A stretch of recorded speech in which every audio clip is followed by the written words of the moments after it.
action on semi-finals day from the duty-free tennis stadium in Dubai.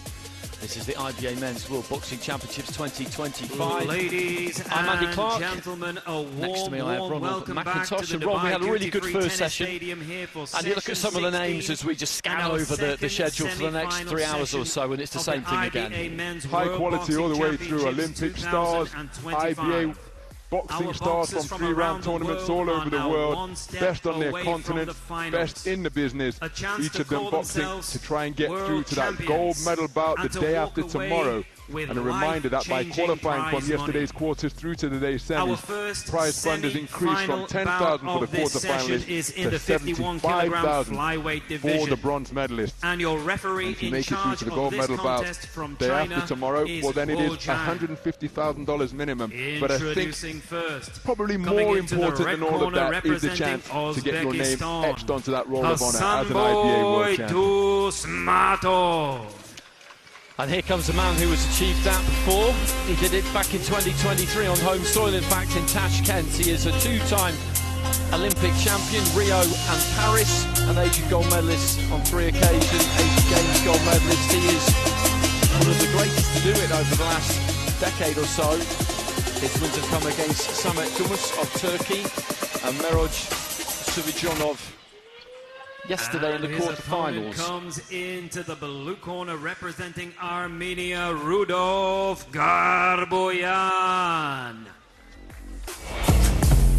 And Rudolf Garboyan, 23 years old, from Armenia, an under-23 gold medalist last year, wins against Armenio Dosreis and Medjas Giorgis of Cuba. Unanimous decision, but a tight fight, I thought. And this is in that category we talked about earlier, isn't it? Gentlemen, You your can't judges just let for this this contest first round come to you slip from by against someone like Palestine, Hasanboy, Italy, just trying to check him out. You've got to start Kyrgyzstan, positively. Latvia and Absolutely, Egypt. and he is an iconic figure. Even down at 51 kilogram flyweight, the 32-year-old, often one of the shorter boxers, and he uses that as an asset just to tuck up incredibly tightly. And as you explained during that testimony as he walked towards the boxing ring, he has won every single thing that there is to offer. After that World Championship triumph in Tashkent on home soil, I was there to commentate on that. The one thing that was missing was the Asian Games, and he went to Hangzhou and he got it done to qualify for the Olympic Games last summer, where he duly topped the rostrum once again to take his second Olympic title. Okay, so here we go. Round one. Semi-final number 1 in the flyweight division. Hasanboy Dusmatov in the red, representing Uzbekistan. Rudolf Garboyan of Armenia in the blue. So we've got 2 southpaws here. In terms of their dimensions, they're a bit different. Garboyan, tall, quite lean, stands up, not completely straight, but quite straight. Dusmatov, you were talking about this actually in the first session. He's got this ability to just hinge forward at the waist slightly, tuck up with that guard and move in, seemingly very difficult to hit because he manages to protect his head and his torso in that kind of shell, and then he'll snap out of it nice and quick and either go up to the head or he'll just dip in there like he did with a lead hand to the body. And he's always nice and busy early on, so if you're thinking you might just try and feel your way in, that's no good, because you'll end up losing that first round. And in this 3-round format, if you do that, you put yourself behind the 8 ball really, really early on. So let's see what Garboyan can do here.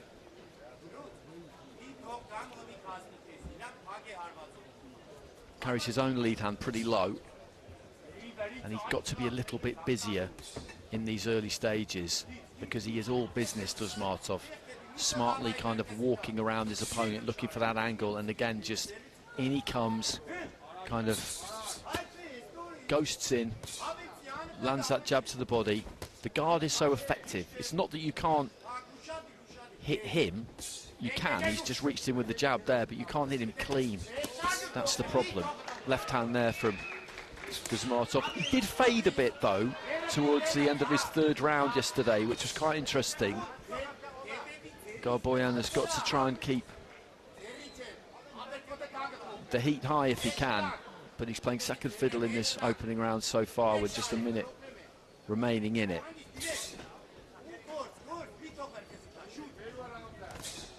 Jab to the body again. It's it's so simple what he does when you watch it from the outside.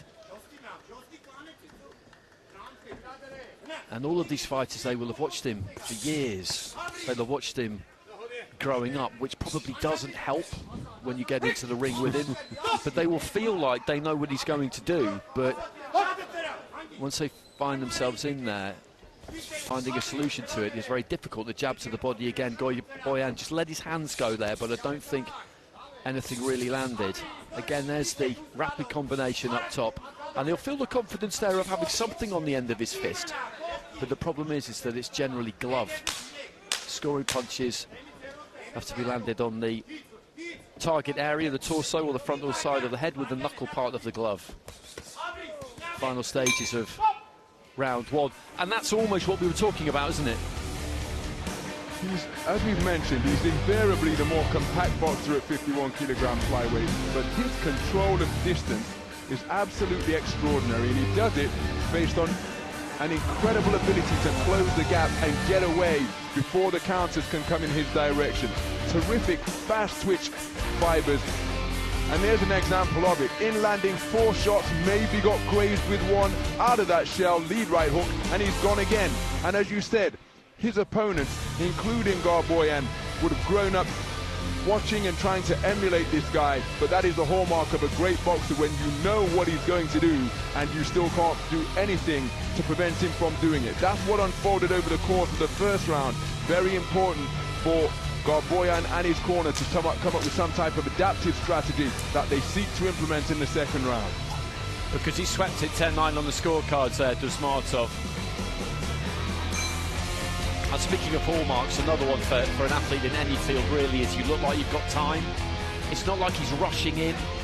It's just smart, economical, crisp movements. And in and out he goes, just like he did there. You know it's coming, you know he's going to do it, but then just when you're maybe thinking about dropping those elbows a bit for the body, he just whips one up over the top. He's going up and down, up and down.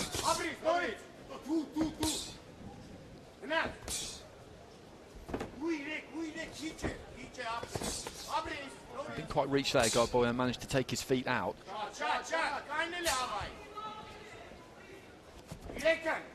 Just creeping in there again. Jab to the body.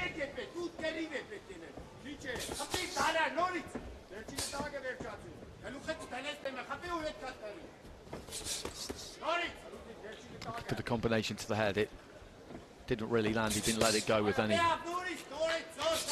great power there. A minute into round two. Now looking for the left hand over the top. Garboyan trying to move in behind the double jab.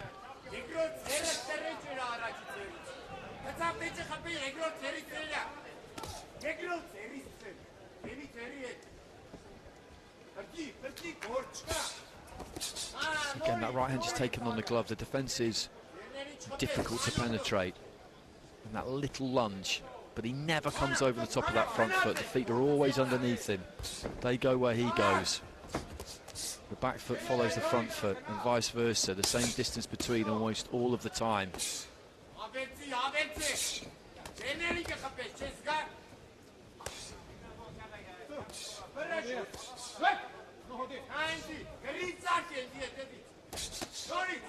There's that right hand, it just snaps out like a rattlesnake when he's mid-combination there, Garboyan. It finds the gap and he's landed, and then he goes down to the body and back up to the head. It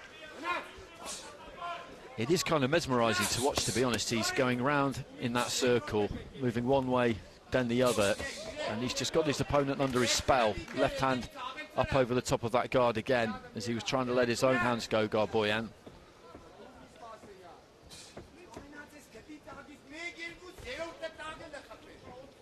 Heading into the final 30 seconds of round two, and this is another Dusmatov round which has been won with precision and economy, and that's the thing about him really, is everything is done without wasting any energy. You give him the slightest opening and he's able to take it.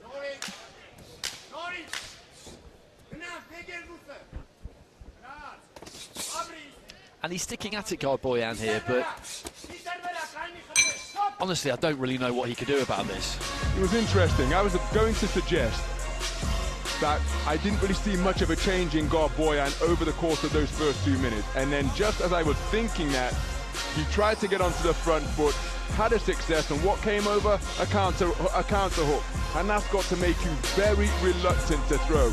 I was hoping to see him come out, try and force the pace, but this man, it was a beguiling round of boxing because he's controlling the range, he's controlling the distance, and when Garboyan, to his credit, did try to, and he did have some success, in the middle of it, a reminder of a hook came over and just cuffed him right there on cue. The lead right hook out of the southpaw stance, and that has got to be a very dispiriting, especially when he's bringing that gum shield at you contemptuously, as if to say, don't try that, young fella, because this is what's coming back. Second round in the book, second clean sweep of the card for Dusmatov, and he looks as though he could maintain this pace for 15 rounds if necessary.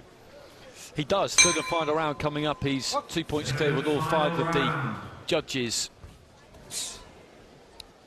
And we were filling in everybody on that absolutely illustrious career. He turned professional in 2018 after winning the World Championships in 2017, the year before. And he did concentrate solely on professional boxing for a spell. It didn't really go too far. Then in 2021, post-Olympics, he didn't go to the Olympics in Tokyo. Post-Olympics, he came back for the World Championships. And if ever there was a brief window where there was a good time to fight him, that was it, wasn't it? Absolutely. And the man we saw earlier on, Rakhimov, benefited exactly that way in the Belgrade Arena at the World Champs in 21, where we were. He absolutely did. There was no seeding, so those two drew each other. It was a terrific competition now. Left hand into the body from Dusmatov, and he's trying to get more done here, Garboyan. Maybe looking to get a little bit closer and see if he could go to the body. A minute into this third round.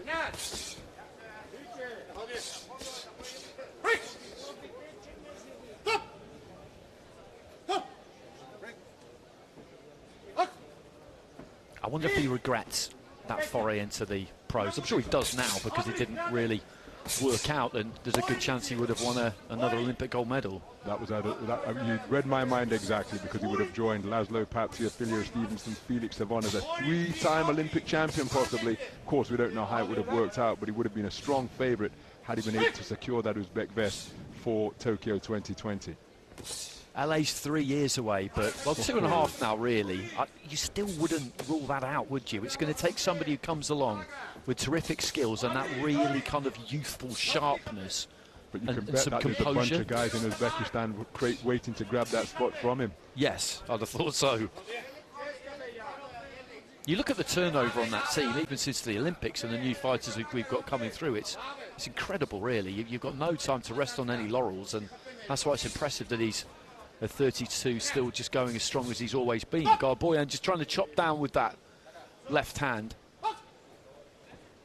Final stages here of what has been an enjoyable fight to watch, because Dusmatov is always a very enjoyable fighter to watch. It's not fireworks, but if you appreciate the finer points of the noble art, then this guy is for you, because he does so little wrong.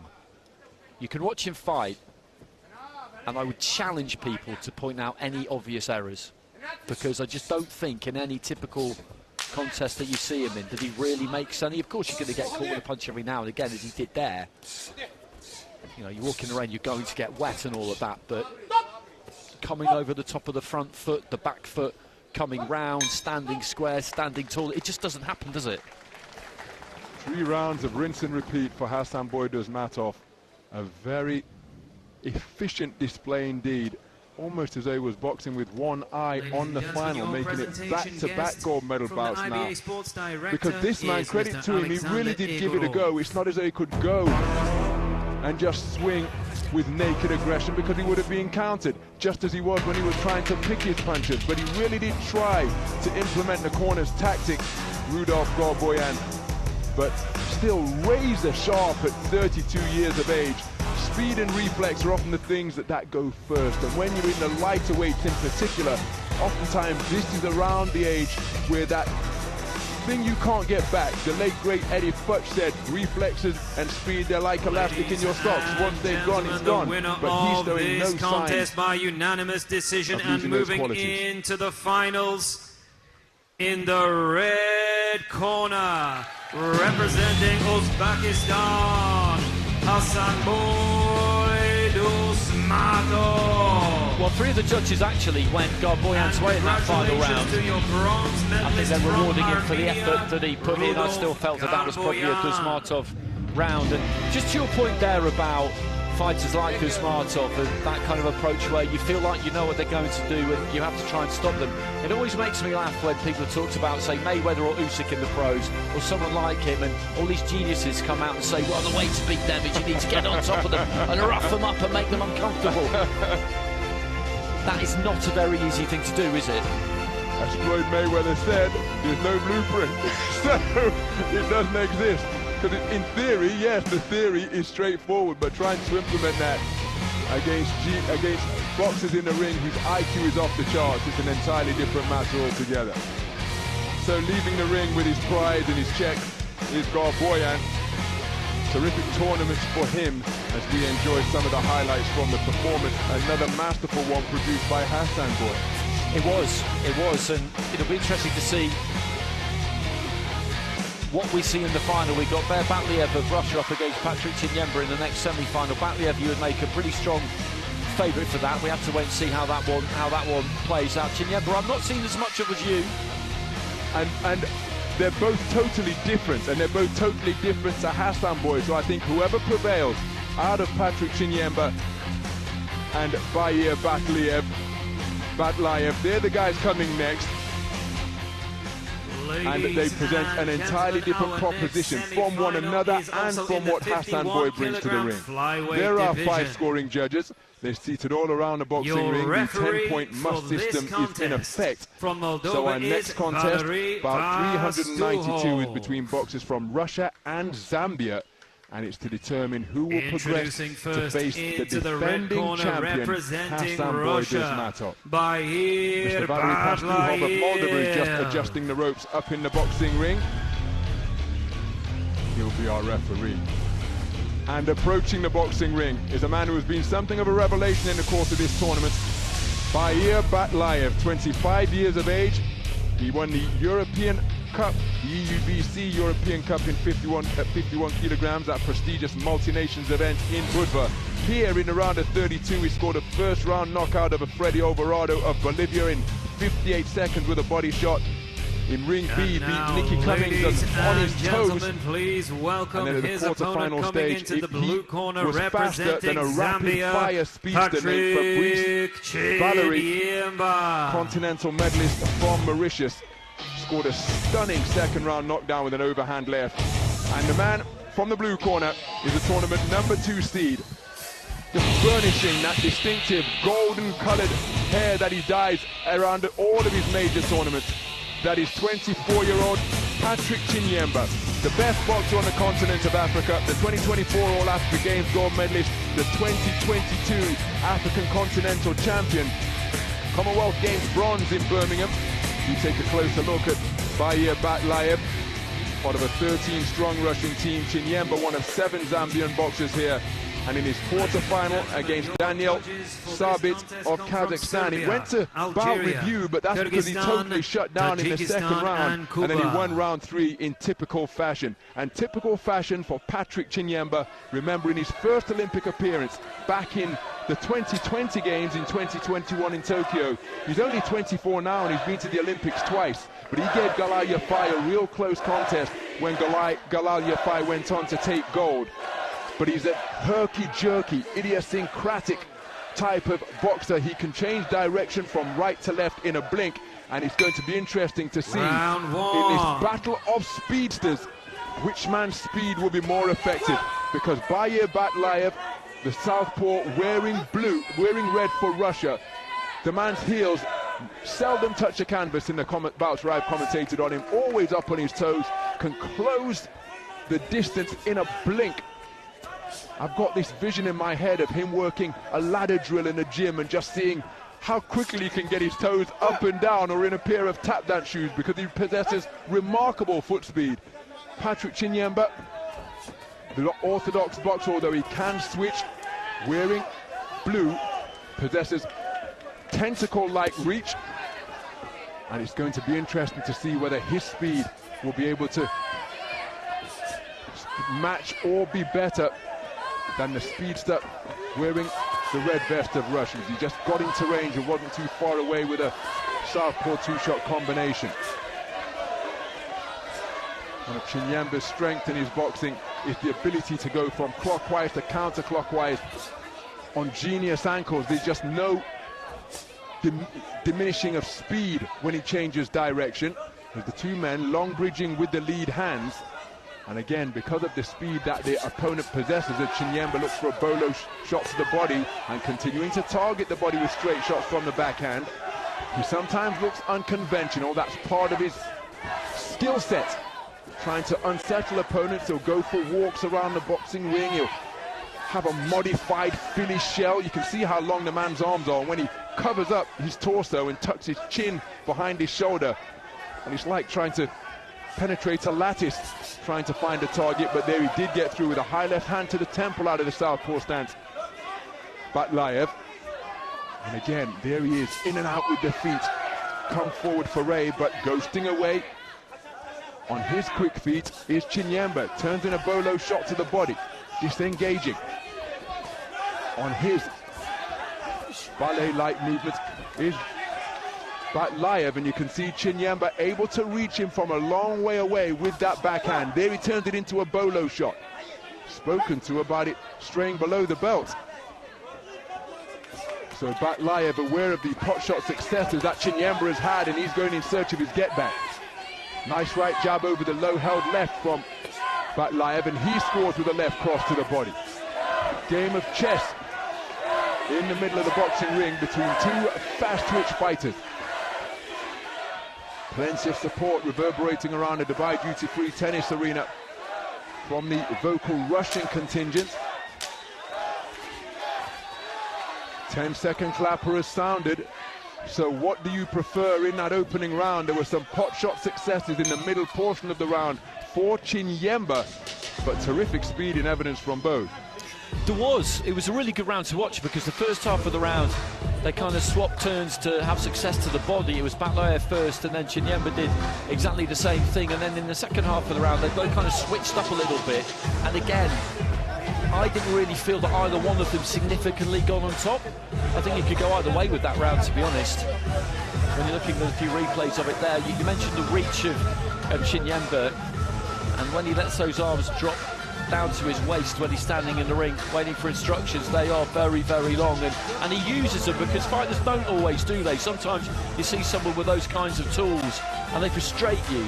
And looking at the scores there, well, Batlaev's got it with all 5 judges. I'm not arguing with it, but if you're Chinyemba, that makes things hard now, because you needed something from that first round, I think. He hasn't won the round for any of the 5 scoring judges, but he's certainly in the round. He's stealing a glance up to some supporter out of the boxing ring.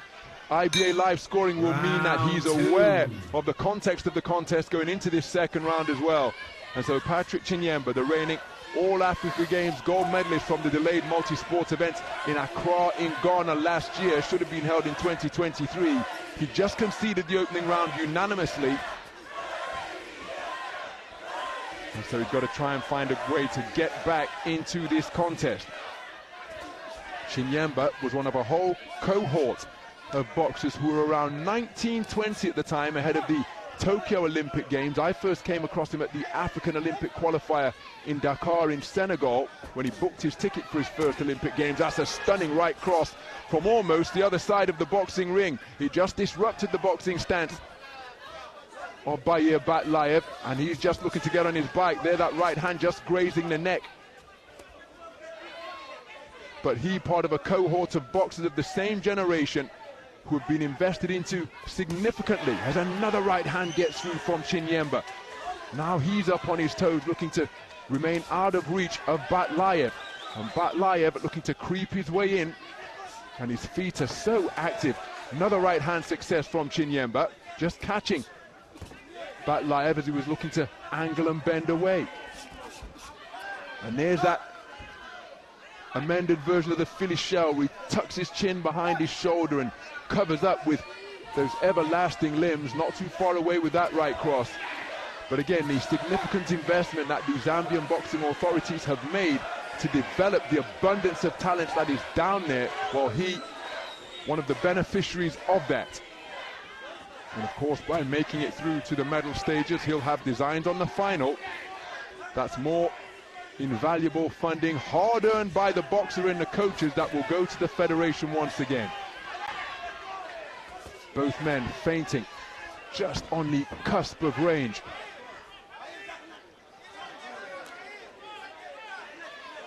Both men eagerly awaiting the instruction to box so that they can re-enter the fray. Again, so cautious of making a mistake because they know that it will be counted immediately. Both men just being rendered inaccurate by the movements of the opponent through this passage of the round.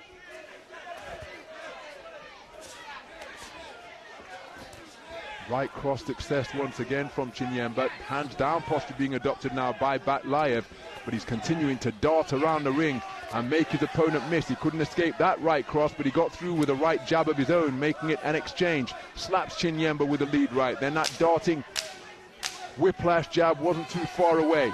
Backhand success for Batlaev, who's changed his posture, and by in and out with the feet, spinning around the target, he's had real success in the closing stages of that second round with that adaptation on the fly. He did, he finished around well there, but for me, Chinyemba did a lot of good work in the first half of the round. He landed 5-6 right hands, they all came from the outside, they were all easy to see. And he finished strongly, Batlaev, and you could see that he felt like he needed to pick it up towards the end there. But I feel like the fighter in blue did enough in the first half of the round to win that round. We'll wait to see what the judges say. But that right hand landed and landed and landed and landed. And in the second half of the round, Batlaev was full of purpose, but right up until the end there, I didn't feel like he really landed that much. So will the right hand successes of the man in blue be rewarded? Because I think he had, as you pointed out, Andy, consistent success with it. But all 5 judges have for the second consecutive round scored for Batlaev, so he'll be aware of that, and he's got to go gangbusters here in the third. Perhaps unfortunate not to get a share of either of the 2 completed rounds, because there's very little between these 2 boxers after 6 minutes of action. I think that's poor judging, personally. I think that's poor judging, that second round, because the first round in the balance, if you all go one way, you all go one way. But personally, from what I saw there, I don't see how you could all give that to red. So Chinyemba needs a massive final 3 minutes here, having conceded both of the opening rounds unanimously, and this will allow Batlaev to enter bout management mode almost now, because remember, even a knockdown in IBA style boxing, as Chinyemba not too far away with the right hand once again, but even a knockdown won't necessarily result in the 10-8 round that he requires to bring about parity by overturning this 2-point deficit. And his 2 points across the board. He had real success with his straight right hand from the shoulder in the second round, just as he did there, not too far away with the second effort, but none of the 5 scoring judges rewarding his successes with that backhand against the Russian southpaw. His speed remains as blistering as ever, Batlaev, and it's going to be very difficult for Chinyemba to get the finishing combo that he needs, because you can see Batlaev on his toes, on his bike, and it's very difficult to knock out a man who's moving away from you. Chinyemba does have that retractable reach, which could perhaps act like a heat seeker and follow him, just as that one attempted to do. But Batlaev looking busy, doing not very much, but he's keeping the, he's not running,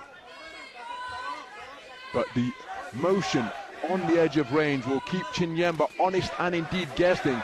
And we've passed the halfway stage of the round, and Chinyemba nowhere near to securing the massive final 3 minutes that he needs.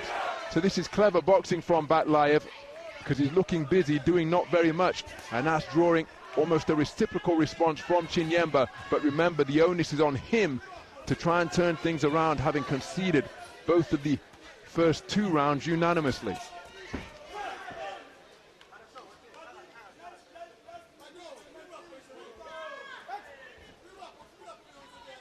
So Chinyemba atop a wide-legged stance, remaining in search of the finishing shot, and with only 30 seconds remaining, he's going to need a single shot knockout here now. Batlaev, look at the way he's threatening on the edge of range, just clipping Chinyemba with the right hand.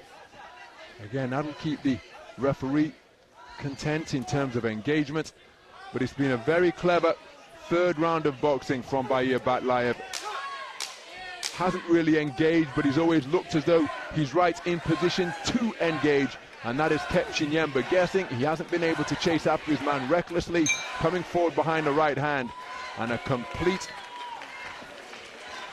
round of bout management produced by Bair Batlaev in that final 3 minutes. It was, but I can't help but think that part of the reason for that is Chinyemba knows what the scores are and he knows that he's up against it. And I felt like what we should have had going into that third round was it teed up beautifully at 1 round apiece.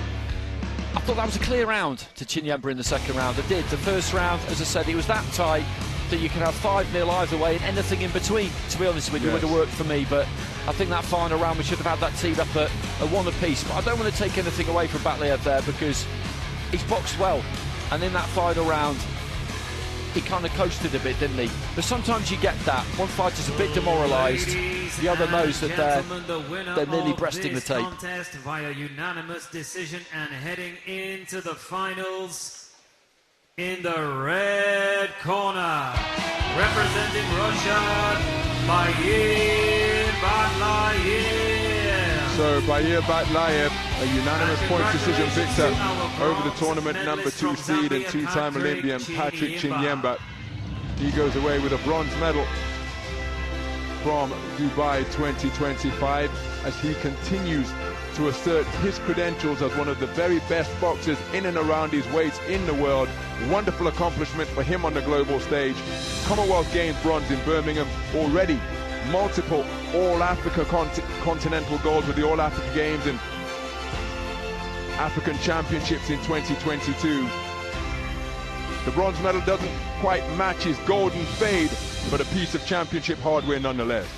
Absolutely, and that's a good 10 days work, isn't it? It is, and he's been at this a long time already. He'll be at it for a lot longer. And sometimes you get it and sometimes you don't, and that's just the way it goes. And all you can do is just go in there, do your best, and see what happens, because nobody can guarantee anything, and you're in with top fighters when you get to the World Championships, and particularly when you get to the later stages. And that right hand was working well enough for him.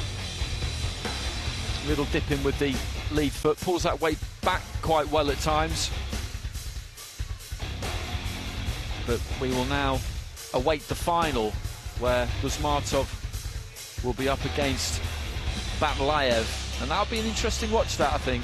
Indeed, with the darting speed that Batlaev possesses, will he be able to disrupt Dusmatov and take him out of his rhythm? Our next semi-final moves into the 57-kilogram featherweight division. Your referee, who will be in charge of this contest from Zimbabwe, is Stephen Masiambombi.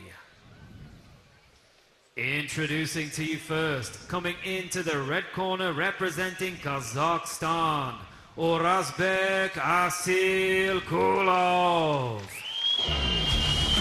So into the featherweight division we go, and this is Orazbek Assylkulov, who in his second fight furnished us with an absolute beast of a knockout against Mikhailo Glamini of Eswatini. A big left hand took him down in practically no time at all. Good win against Carlos Martinez of Spain in his most recent fight, silver medalist at the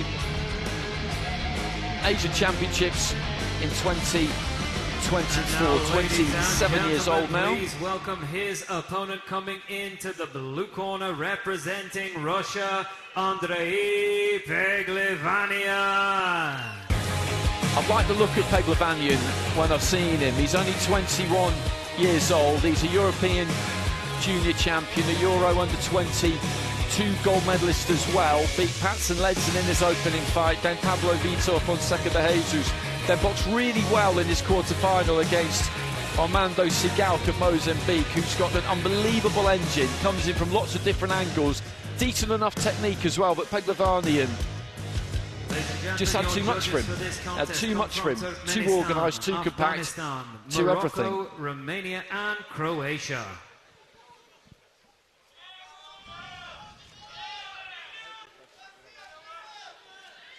So he just jogs up the steps there, Peglivanian. That's him in the blue. Assylkulov, Kazakhstan, in the red.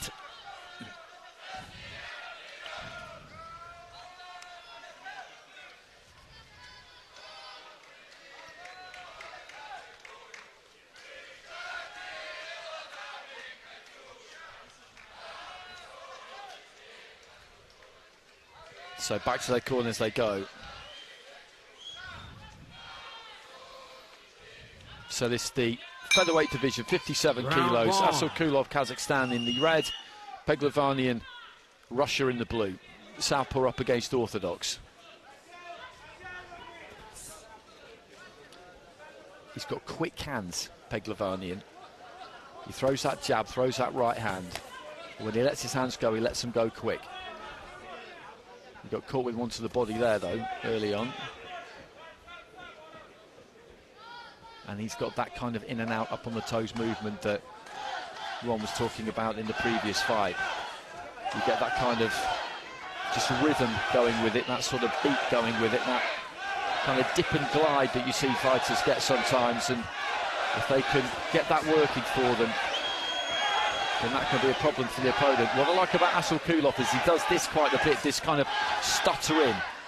And it's designed to create a bit of freneticism and panic in their opponent is what it's supposed to do. It's kind of infectious. You see someone doing that and you almost start doing it yourself and start to rush things.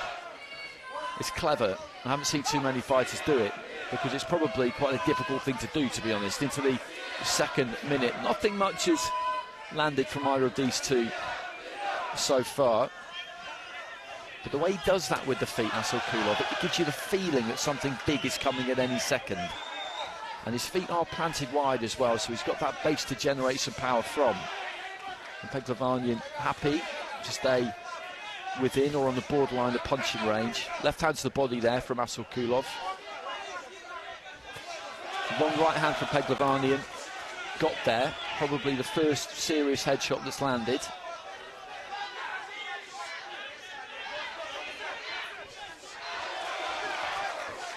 Just short there, Assylkulov. He does that well too, Peglivanian. The left hand came in and he just pulls back onto the ropes, then turned off the ropes. Assylkulov, unhappy about that, practically threw him back into the ropes. But he doesn't just go back in straight lines. A 1-2 there from Assylkulov, I think was collected mainly by the gloves. Left hand there from Assylkulov did land.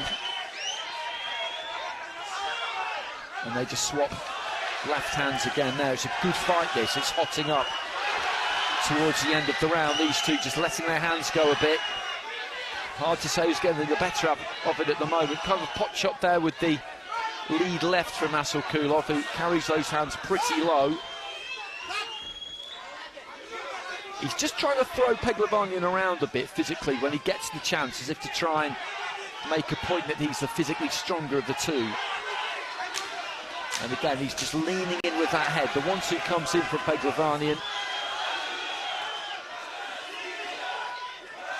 Little feints with the front foot, the pair of them, both trying to trigger each other. They're well matched. Well matched indeed, my goodness. That's a terrific opening round of boxing.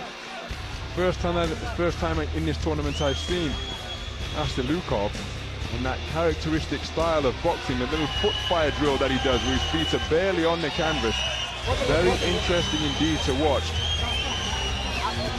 And it's going to be interesting to see what adjustments can be made for Peglivanian to try and deal with it, because, like you said, it always presents a threat that is on the verge of being unleashed, but he uses it very effectively, and his backhand was particularly effective in that opening round.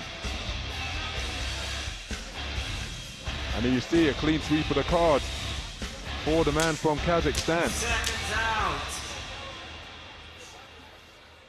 So good advantage there for Assylkulov. Peglivanian got some decent work done in that opening round. It was pretty close. Round 2. But Assylkulov gets it with the judges, and now Peglivanian has got to reply here. Both of them just swapping body shots early on. The right hand just speared through there from Peglivanian. Left hand lands from the Russian off the back of the right, and this has started brightly this second round. The referee just telling him to keep his head up. That was directed at Assylkulov.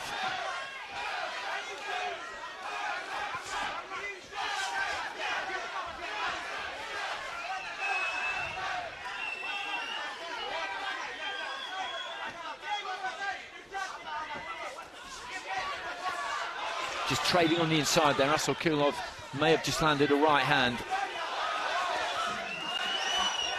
Lead right hand from Assylkulov get through. Peglivanian is unloading here. He's throwing plenty, but maybe just rushing it a bit because none of that really landed. In and out with the feet, goes down to the body with the jab, and then the right hand.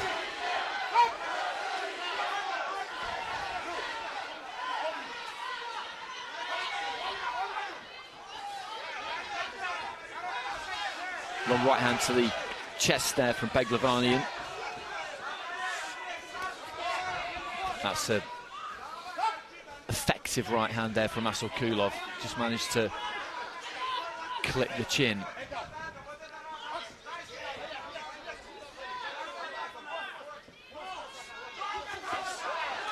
And again, he closes that gap nice and quick. Peglivanian's got fast hands, and I think most of the time he would back his own hand speed. But if Assylkulov leads off, then he's going to come second best, I think. That's good work on the inside there from the fighter in red. And again, in the exchange there, I think he probably got slightly the better of it. Long right hand from Peglivanian, somewhat surprisingly landed there. He would have seen that coming from a way out, Assylkulov, but couldn't quite seem to get out of the way of it.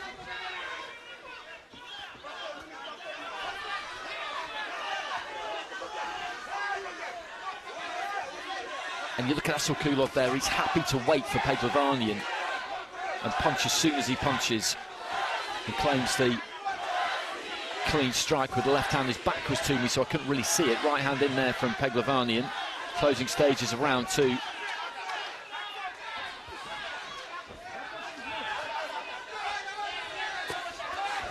And again in the combination, Peglivanian just shoots those hands out. They didn't quite land, and Assylkulov, I think, got through with at least one clean shot there, and I think what has suited him well as he lands a left hand in this second round, Assylkulov, is that Peglivanian, having lost that first round, has felt the need to bring it to him in the second round, and that's what he wants you to do, really.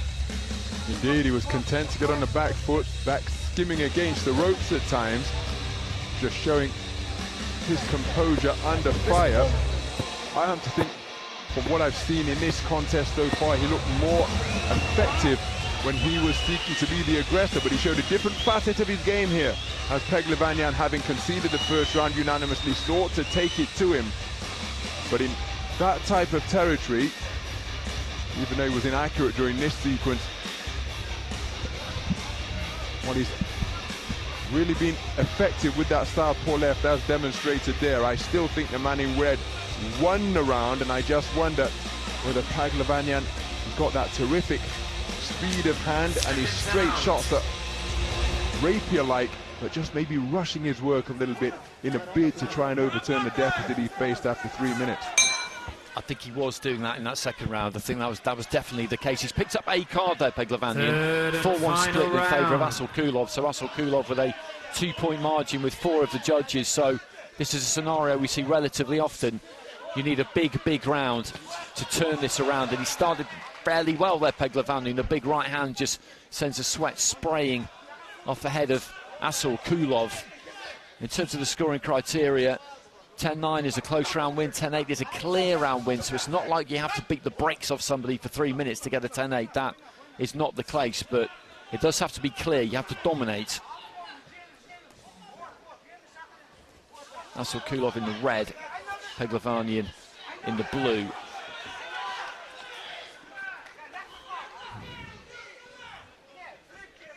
And he's just waiting now, Assylkulov, and then throws the hook and moves off to the right-hand side.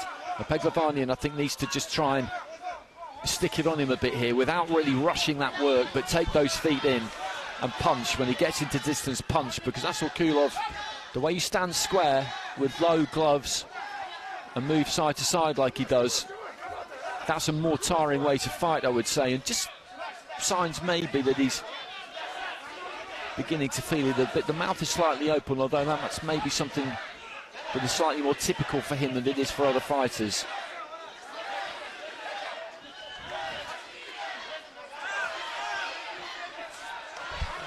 Just shake with the right hand there, Peglivanian, but didn't let it go. Then the right hand into the body.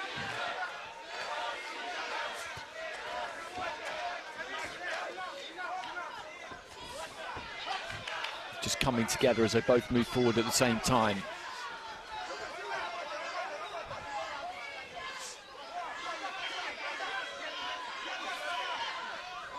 Jab from Peglivanian. Flurry of punches on the inside as we head into the final minute, and Peglivanian has just got to up it here, finish as strong as he possibly can, not leave anything in there.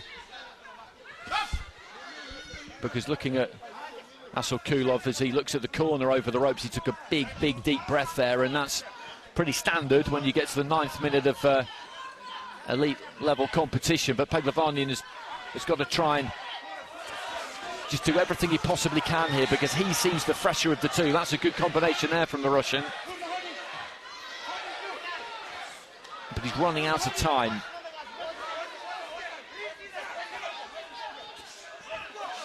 Good combination again there, and lands the left hand, and Assylkulov claims a left as well.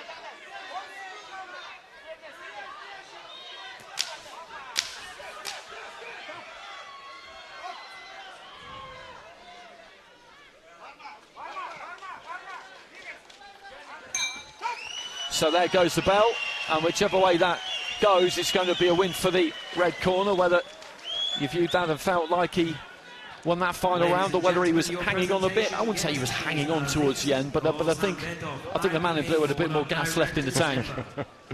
That's a fair assessment, as you pointed out during your commentary, Andy, when he looked over the top rope during a brief intermission. He was almost as though he was asking non-verbally how long's left, because he was taking in air. His coach and his team sent him back to centre ring. And to be fair, through that passage of the round, Peglivanian enjoyed some success. He landed some clumping singles. This man built up the insurance over the course of the first 2 rounds, and even though, for my money, he's probably conceded the third, he hasn't conceded it by the margin. The winner of this contest via unanimous decision and heading to get it back into the to parity. final in the red corner, representing Kazakhstan, Orazbek Assylkulov. So 5 scores of 29-28 there. It was 5-0 in the first round, it was 4-1 in the second round, so it'll have been 4-1 to Peglivanian in that third round, so 2 rounds to 1, which indicates a good competitive fight, which is exactly what it was. The scoring of the first round, I think, was fairly critical because there wasn't much in it. I didn't feel Assylkulov got it with all 5 of the judges. Again, I'm not saying that's wrong, but on another day, maybe Peglivanian would have got a couple of them, and it just tightens everything up. And he can't wait to get out of the ring there, Peglivanian. Picked up that bronze medal in the Czech, and he's off.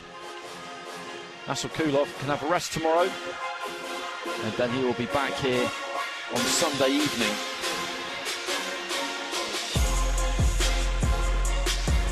Well, plenty of encouragement for Peglivanian as he exits the arena and exits the tournament. Because as you say, it's a very difficult place to be. You're going home with a medal, you're going home with a prize, but ultimately you've lost on a global stage in front of an arena full of your fans as well. So some of the action from the final round, a final round which Peglivanian actually won for 4 of the 5 judges, but much to the delight of the Kazakh supporters in attendance, it is their boxer, Assylkulov, who goes through to the gold medal bout. So who will be going through to meet him? That will be determined from our next semi-final. Here are 5 scoring judges from Afghanistan, Moldova, Kyrgyzstan, Algeria and Armenia. Seated all around the boxing ring. 10-point must system in effect. Introducing first, coming into the red corner, representing Uzbekistan, Khujanazar Nortojiev. Azerbaijan is the referee. And into the arena steps Khujanazar Nortojiev, the 2024 Under-22 Asian bronze medalist at the edition in Astana. In the 2022 World Youth Games, he came away with a bronze there as well. And here, having begun his contest in the round of 32, preparing for his 4th bout here tonight. Quarter-final, he beat Zaragzian, of Armenia with a good, energetic display. His opponent is Khusravkhon Rakhimov, the tournament #2 seed. He too, an Asian bronze medalist from the same event in Astana, but that was up at 57 kilograms. Just before the World Championships, he won the prestigious Shakir Batlaev Memorial Tournament in Kazakhstan. And here in the quarter-finals, he beat South Africa's Masibulele Siguela 5-0 on the card, but it was a competitive fight. And trust me, Andy, there'll be no love lost between those two. They won't be swapping birthday cards. I don't even think they shook hands at the final bell. Really intense, really competitive. And it was this man who prevailed on a hard-fought unanimous decision win to book his place here at the Final Four stage.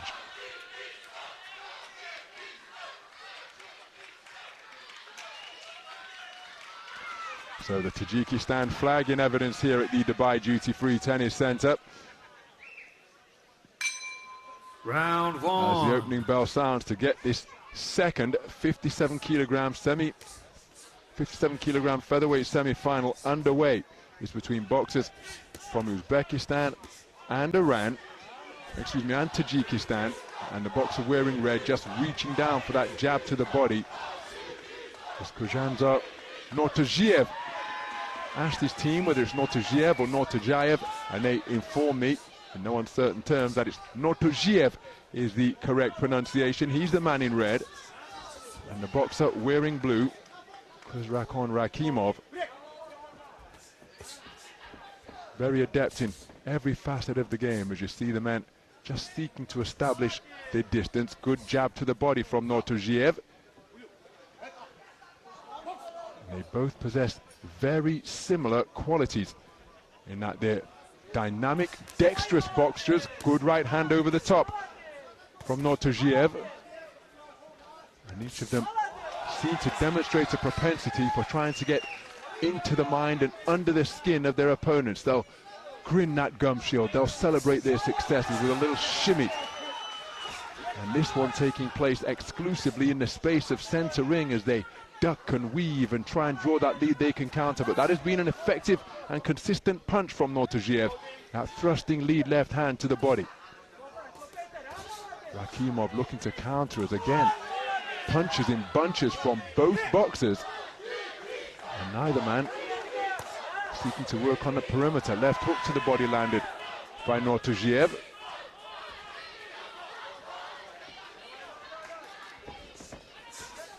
Came forward behind a double jab right hand, but couldn't find a range because Rakhimov had ghosted away.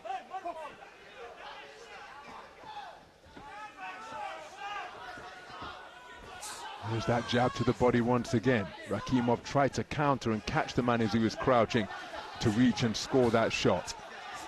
There it is, this time from the backhand. So just touching up the man consistently. Reverse 1-2, saw the left jab get through, and you just get the impression through this passage of the opening round that it's Nortojiev who has just found his range on a more regular basis. There's a thrusting jab to the sternum. Overhand right, and then a body shot dug in from Nortojiev. He switches and goes downstairs with a left hook to the body. And then he spoils and mauls his man, walks him back to the neutral corner in a headlock. Just kills the clock, and by the time we resume, the 10-second clapper will be set to sound.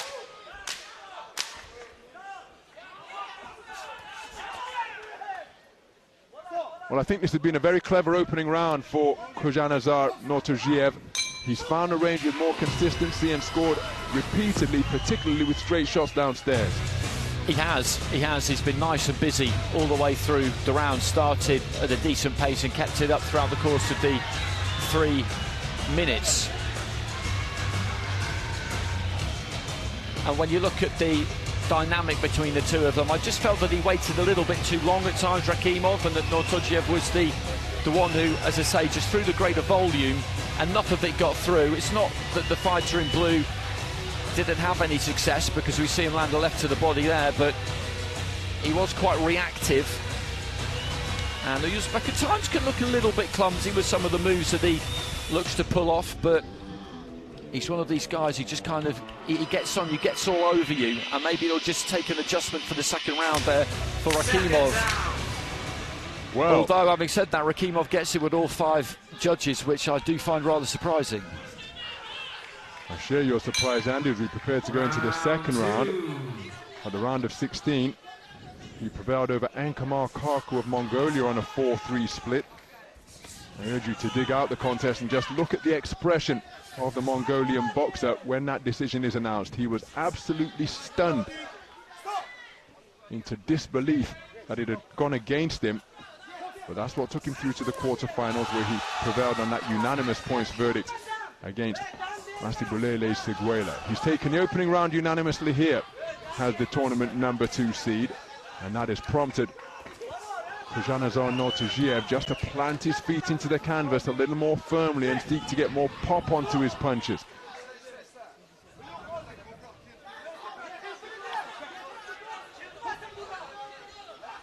So adopting a low-held guard now and looking to land eye-catching singles on the counter is Rakhimov, but an awful lot of clinching and then twining going on.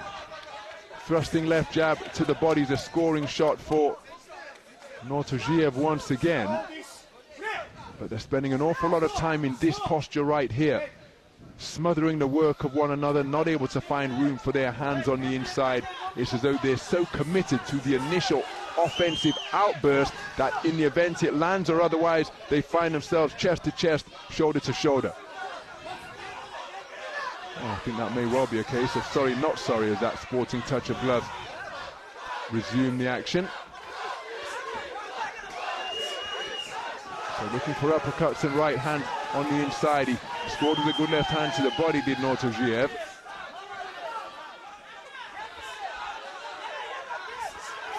And again, quality work to the body from Nortojiev. Good counter right hand in response from Rakhimov, and the two of them engaging in an exchange. Beautiful right uppercut turned underneath, and the crowd really enjoying the intensity of this one. But the boxing at mid-range, as you see Rakhimov clearly putting his man into a headlock and making out as though he's not doing anything, and it's the man in red who's given the talking to from the referee. Left hooks exchange as the boxer just got back and disengaged beyond the edge of range. Well, neither man looking to work on the inside, and given that they are such complete boxers, I do find that rather surprising. That's an admonishment in either direction from the referee. Right uppercut, left hook success from Nortojiev. And again, look at that burst of punches through the middle. Man in blue forced to touch down because Nortojiev had ghosted around the other side. So Nortojiev feinting, threatening, but neither man committing. The attempted left hand from Rakhimov was blocked by the right glove and forearm of Nortojiev. And it's a good round to watch, really entertaining stuff. For me, again, that's another clear round for the red corner, because they've both thrown plenty of punches there, but Nortojiev, I feel, has significantly outlanded Rakhimov there. We'll just have to wait and see what we get on the scorecards, and maybe he won't be too hopeful after what we got in the first round. Personally, I've got him 2 rounds up in a competitive and good fight. But you just look at these exchanges, these arguments, if you like. There's one of them who's having the final say, who's getting the last word, and it's the fighter in red pretty much every time, particularly with that left hook down to the body, that left hook up to the head. The successes of both fighters being celebrated. Well, let's have a look and see where the judges have gone with it, and they've gone 4-1 in favour of Rakhimov again there, and I just can't get on board with that. I really can't. So as we move into the third and final round, the tournament number 2 seed, Khusravkhon Rakhimov of Tajikistan, is in a really strong position, and that is what has prompted the brisk start from Khujanazar Nortojiev. He landed that good overarching right a few moments ago, but he needs a massive final round here to overturn a 20 points to 18 deficit for 4 of the 5 scoring judges. Conceded the opening round unanimously when I thought he got the better of it. In the second round, he's lost it 4-1. And again, he will probably be a little taken aback by that verdict. IBA live scoring is available, so the coaches will have reminded him of the context of the bout going into the third and final round, and he knows that he needs a massive one. There he scores with a good left hook to the body. And he's looking to back the man in blue up. He can now engage in clock-killing tactics. Rakhimov goes walkabout, and again he's well within his rights to do this, because it's not down to him to tap his man on the shoulder and say, listen, are you ready to box? That's why the referee is there. And if he issues the command of box, then the other guy has to be ready to go.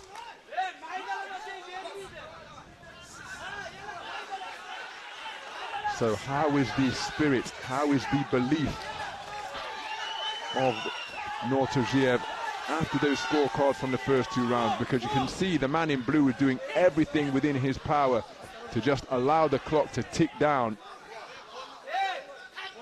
And there's a wry smile going across the face of Nortojiev. Now, from Rakhimov's point of view in particular, he won't want to pick up a warning by getting on the wrong side of the referee. Right-handed a scoring shot from Rakhimov. Inaccurate with the left hook was the man in blue. And again, he's turning his back, he's going walkabout, taking every possible second before re-entering the fray. Getting busy with scoring shots downstairs is Nortojiev, claiming his man, preventing him from working. So I don't think he's making any effort to try and win this round, as he does it once again. So the referee surely has got to have a word here, because he's disengaging at every opportunity. Nice right uppercut landed by Nortojiev, and he is going for the finishing salvo with everything he can muster. Good left hand to the body. Nice left jabs off the back foot from Rakhimov. But again, he's almost turning his back there. But he's got the insurance of the first 2 rounds under his belt. Took the first round unanimously, the second on a 4-1 split. Those are what have been returned empirically, and so Nortojiev required a knockout, and look at that. Again, I don't think there's going to be, well, there is a warm embrace, but I'm not quite sure they'll be exchanging birthday cards, these two. Hard-fought affair, and given the context of the scorecards going into the third and final round, Andy, it's the supporters of that man who are going to be the happiest. Rakhimov will be going through. He will be going through. It'll be interesting to see what we get from the judges for that third and final round. He had that kind of look about him in that third stanza there, didn't he, Nortojiev, of a man who knew that the game was up and it probably didn't really matter in his mind. He would have felt like it didn't really matter what he did in that final round, that he wasn't really going to get the rewards. But judging's not the easiest thing in the world. It's a subjective thing. We all accept that. But I think they've got the wrong man there. Unanimous decision, and heading into the final, in the blue corner, representing Tajikistan, Khusravkhon Rakhimov. So nice to see that respect between the two boxers after the 3-3-minute rounds, and the fans of Khusravkhon Rakhimov absolutely ecstatic here at the Dubai Duty Free Tennis Centre. It's elimination at the semi-final stage for Khujanazar Nortojiev, but going through to the final to face off against the #1 seed at featherweight is the tournament #2 seed, because it is Khusravkhon Rakhimov who has progressed through. And he's exited the boxing ring without his bronze medal and without his check for $75,000 US. Thankfully he's returned. There's his mascot, and there is his 75,000 US dollar prize for Khujanazar Nortojiev. Boxed a very good tournament, beginning in the round of 32, winning 3 contests out of 4, and that is why the man who took World Youth Bronze has earned himself, in 2022, has earned himself a World Senior Bronze in his second appearance at the Senior World Championship. I don't think that was an act of petulance there either. I think he genuinely just forgot, because at the end of a bout you don't normally have that, do you? Indeed. It can be different how you present medals. They can have a bit of a delay and they all get their tracksuits on and they come out on the podium and all that kind of thing. So I don't think there was anything in that necessarily, but it is a head scratcher, that fight, for me in terms of the judging, because I didn't think it was hard to score. I didn't think it was hard to score. I really didn't. And you could see at the end there that the red corner, particularly the fighter, he just couldn't quite get his head around it. But anyway, we move on into the featherweights. Our next contest is light in the welters, rather. 63.5 kilogram light welterweight division. And your referee in charge of this contest from Kazakhstan will be Arman Buktibayev. Introducing into the ring first, in the red corner, representing Zambia, Emmanuel Katema. I've enjoyed watching Katema in this competition. Silver in the All-Africans in 2024, had a win against Stelios Kirsanidis of Greece. Then a second round knockout against Charles de Oliveira of Brazil, a chopping right hand put him flat on his back. Then a referee stopped contest in the first round yesterday against Pavel Fodorov. He hit him with a left hand hard, put him down, but he wasn't hurt, and he could definitely have continued Fedorov, and the referee stopped it. Fedorov couldn't believe it, but it was a really good shot. He's got something about him, Katema. Livaza, an Asian under-22 gold medalist from this year. A win against Palestine in his opening fight, then Uzbekistan in his next one. Got buzzed by a couple of right hands, Ron was telling me. That was in ring B against Sayat Ilyasov, and then against Narek Hovhannisyan. Had a very interesting fight. Lost the first round 4-1, won the second 3-2, and then swept the third to take it 3-2, which turned into a 5-2 after it went to bout review. That was followed by a 4-1 win against Maksud Kazmatov, so he's had plenty of action.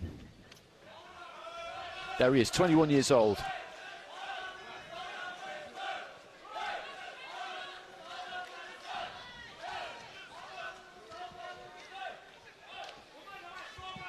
So Katema in the red.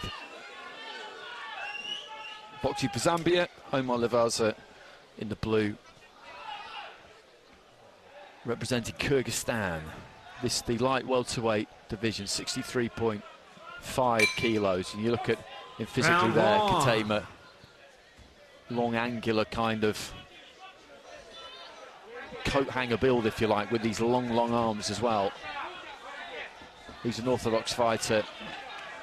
Livaza is a southpaw. And both of them just trying to steal jabs to the body early on. He falls over that front foot there, Katema, as he throws that right hand. He can be quite clumsy and awkward at times, but equally at times that technique holds together, and when he gets it right, he is dangerous.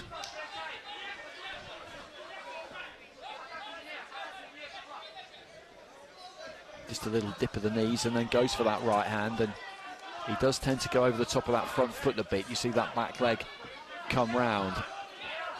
Livaza nicely balanced. Pulls his feet back as Katema tries to close the distance. Looking for the left hand into the body there, Livaza. And there's that long right hand. What he can tend to do is crowd himself a bit, because he does have this long reach, the man in red, and he'll tend to chase that right hand in a bit when he really doesn't need to. But Livaza, again there, sees that one coming from a way out. Low lead hand himself. Looks to counter with the left hand to the body midway through the first round.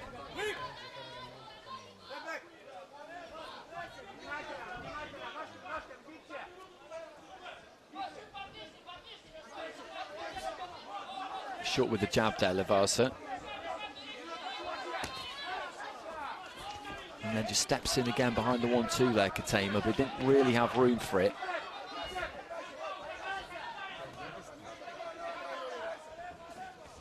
This still up for grabs, heading into the final minute.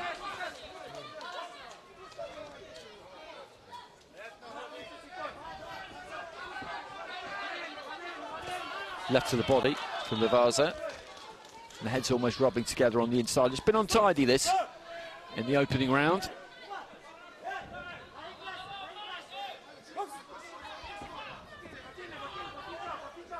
Just creeping in again there, Katema, and that's kind of his problem, because from that position that he was in there, there's no real reason for him to pitch his weight forward the way that he does. And it blunts that right hand as a weapon, rather, into the final few seconds. Looking for the right hand counter there, Katema, but again, didn't really land it. Not much clean has been landed by either fighter, to be honest. He's picked a few body shots every now and again, Livaza. And there goes the bell. First round in the book. As you pointed out, Andy, not the cleanest 3 minutes of boxing. But was mentioning earlier on when we saw Patrick Chinyemba about the whole generation of boxers that the Zambian authorities really are invested in back ahead of the 2020 Olympic Games. He, one of them, and as you say, possesses terrific skills with which to work in the light welterweight division, but by bringing that back foot around, as you pointed out, that is a fault that he and his coaches will be working to try and iron out. I think he smothered his own work a lot by just crowding his own distance. So what can he do in the second round to try and make use of that everlasting reach that he possesses in the light welterweight division? I think by the fact that he did smother and crowd out his own work, I'm not sure he's done enough to take the first round in a round where neither man landed an abundance of scoring punches.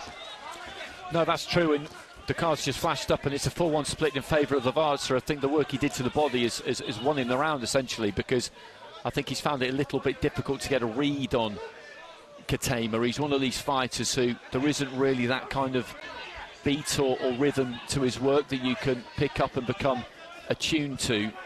He's just creeping in there, and the balance there is absolutely fine. It's when he starts to punch that the weight just comes forward. If they can find a way to anchor that back foot to the floor somehow, then he would be a lot more effective. And Livaza just catches a right hand to the chest there, though, as he's just backed up to the ropes here.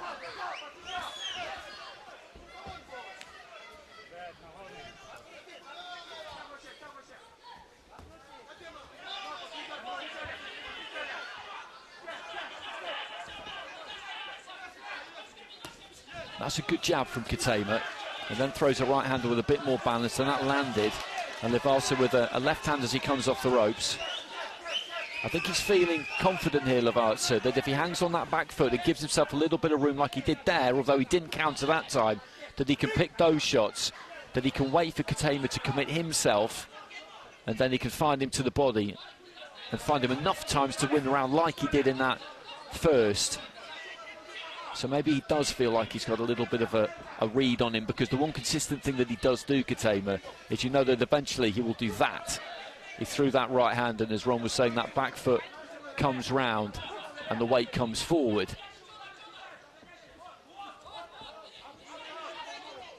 Yet to really catch fire, this one. It's never really got going. It's been kind of... It's been a bit rinse and repeat in that sense. A bit like a set piece over and over again. They get broken, they stand in front of each other. Livaza will generally wait for Katema, and then as he comes in, he'll try and find enough room for a counter, and if it doesn't happen, he did it there, nice left hand into the body, then they'll end up in a bit of a tangle, then they'll break and go again.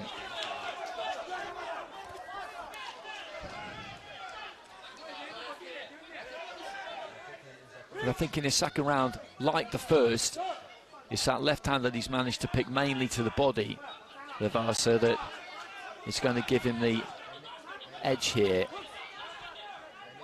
And if that's the way you manage to plot your way to a win, then that's the way you do it. It doesn't have to be glamorous, it doesn't have to be All flashing fists and knockouts. It's a results business. Right hand to the chest there from Katema. And maybe the head's just rubbing together a bit on the inside. Fair to say it's not really caught fire. Indeed. And as you pointed out, almost identical to the opening round. There was one notable right cross to the body as the mascot throwing shapes up in the stands here. Oh, it is a beautiful, clear night once again on this 8th day of competition. But I think it's going to be this man who's taken the round once again, because Livaza, in a round where point-scoring punches are at a premium, he's landing more of them. Pecking, poking singles to the body. Katema not really found his distance yet. And if he could somehow make sure that that shot is landing at the end of his reach, or even if he can just try and punch through the target and get it somewhere close to that, well, I think he would be a lot more effective. He lost the first round 4-1, he's lost the second unanimously, and the easiest way to do it is to get his man out of there inside the distance, but he hasn't yet demonstrated a consistent judgment of distance or timing through the 6 completed minutes so far. No, that's absolutely right, and I think he does need a stoppage. He's capable of getting one. We've seen it a couple of times, but that's what he needs now. He's going to have to go after it in this 3rd round. And Livaza, for a 21-year-old on this kind of stage, has shown a lot of composure. We shouldn't be too surprised. He's an Asian under-22 gold medalist, and that is quite some accolade, but he's got good feet as he just wheels away and ghosts off down the ropes there. And Katema, that look of effort on his face, just tries to torpedo in that right hand. But you're right when you talk about the judgment of distance, and I think given the way that he fights, that's probably going to be a quite difficult thing for him to do, because he doesn't really throw with any great consistency, does he, in terms of where he lets his hands go from. So the chances of him being either a bit too far out or a bit too close in are pretty good, and that's why they need to try and nail that back foot to the canvas, don't they, so that he's got some kind of appreciation of his starting point, I suppose, more than anything else. As we head into the 2nd minute of round 3, and Livaza will know that he's got this under control here, and he'll know, given the opponent that he's up against, what he needs to do here is not walk onto anything and just keep doing what he's been doing. And he could well get through this semi-final, I wouldn't say without expending any effort, but physically, because it's been quite stop-start, it's not been all that taxing. It's been a bit awkward, but I wouldn't say it's a fight that would take loads out of you. Everyone gets a day off tomorrow, so gas tank shouldn't really be a problem at the end of the week. But having said that, if you can get through a semi-final without too much exertion or damage, then that is a very good thing. They're both claiming punches landed there, and they both have landed a couple in the last 10 or 20 seconds. Right hands to the body for Katema, left hands to the body for Livaza, and Katema getting close enough there just to bang away a little bit with that right hand. But he needs more than that. He's got that 2-point deficit with 4 of the judges to try and turn around. And that's going to take something significant.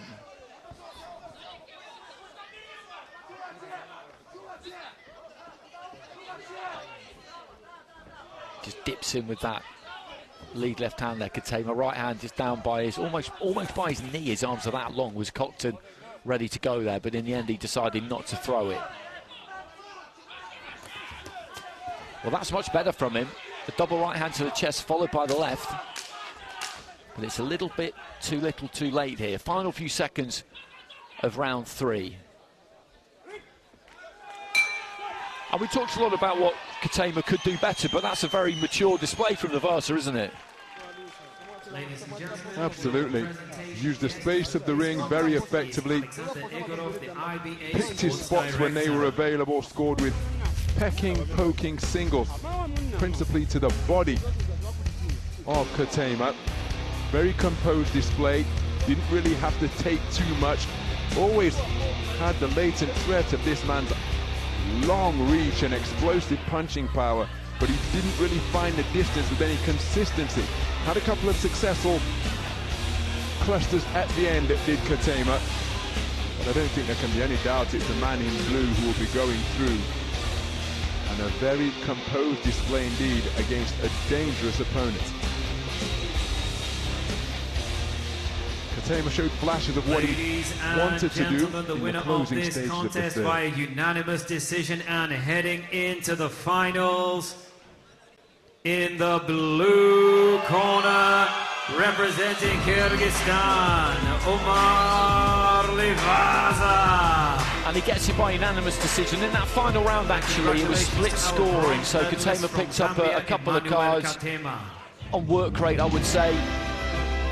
And it meant that it was 3 scores of 29-28, so 2 rounds to 1, and 2 scores of 30 points to 27, so 3 rounds to 0. It's quite a tough gig this for Sasha Yegorov, actually, because giving out medals should be fun, shouldn't it? But no one getting them seems to be pleased about it at all. And we discussed the reasons why, because anyone in any sport will tell you that the semi-final is probably the worst time to lose because you're that close, and you then just have to put up with the fact that you're not going to make it to the final. But Livaza has made it to the final, and the question we will now turn to is who will he be up against, as we just have a look at some of the highlights of that bout. And that right hand to the body was the one that landed most for Katema. The left hand to the body was the one that landed most for Livaza. And he will be facing, come Sunday, either Ilia Popov or Yertugan Zeinulinov. Ladies and gentlemen, our next semi-final is in the 63.5 kilogram will contest our next welterweight division. Scoring judges hail from Cuba, Tajikistan, Croatia, Kyrgyzstan and Bosnia-Herzegovina. Your referee, who will be in charge of this contest from Morocco, is Umeima Semlali.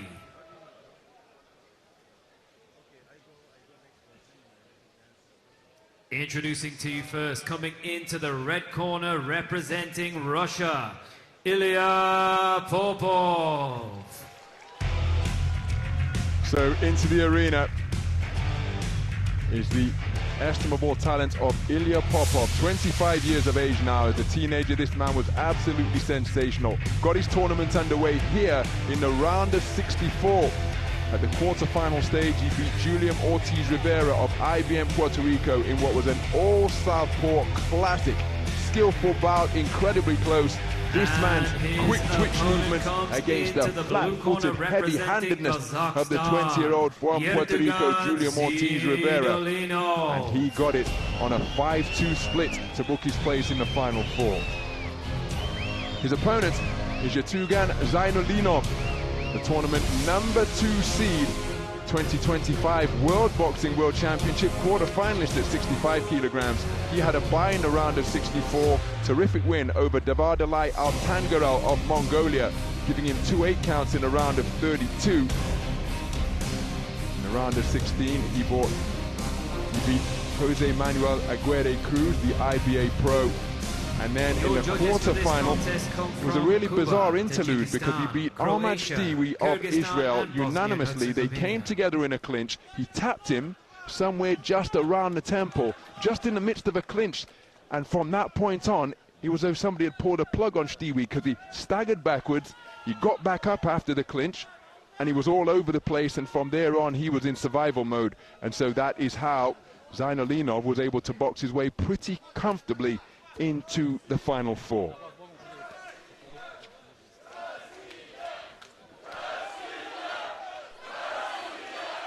Well, plenty of support for the man in red in the house as we begin this second semi-final in the men's 63.5 kilogram welterweight division. The southpaw wearing red was something of a teen sensation in IBA style boxing,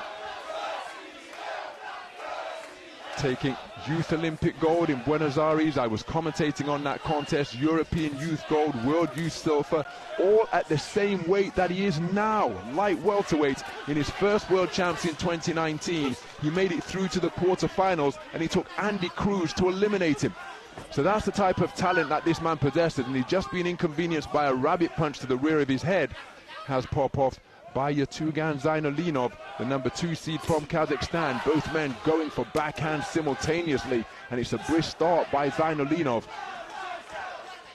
But what Popov brings to the ring, in addition to his sharpshooting offensive southpaw skills, is he scores effectively by dipping down and driving in straight shots to the body, is what he just demonstrated there. He's very difficult to hit cleanly. It's almost as though you turn a knife sideways. He's getting pieced up through the middle of his gloves there, though. Wonderful snaking shots in between the defenses from Zeinulinov.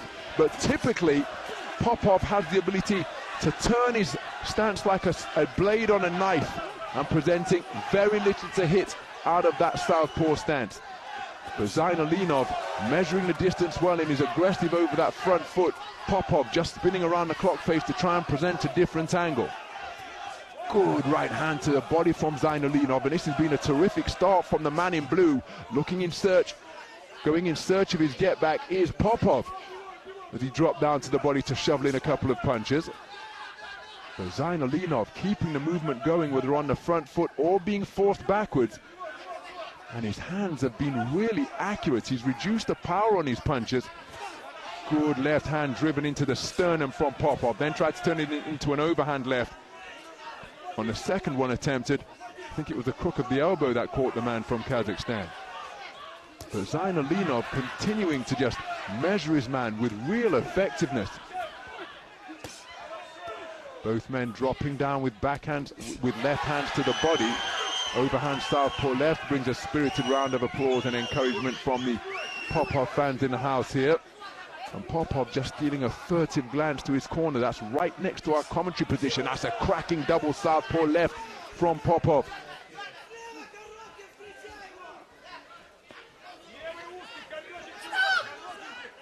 So Popov just grazing his man's back across the ropes, holding him there and walking him sideways.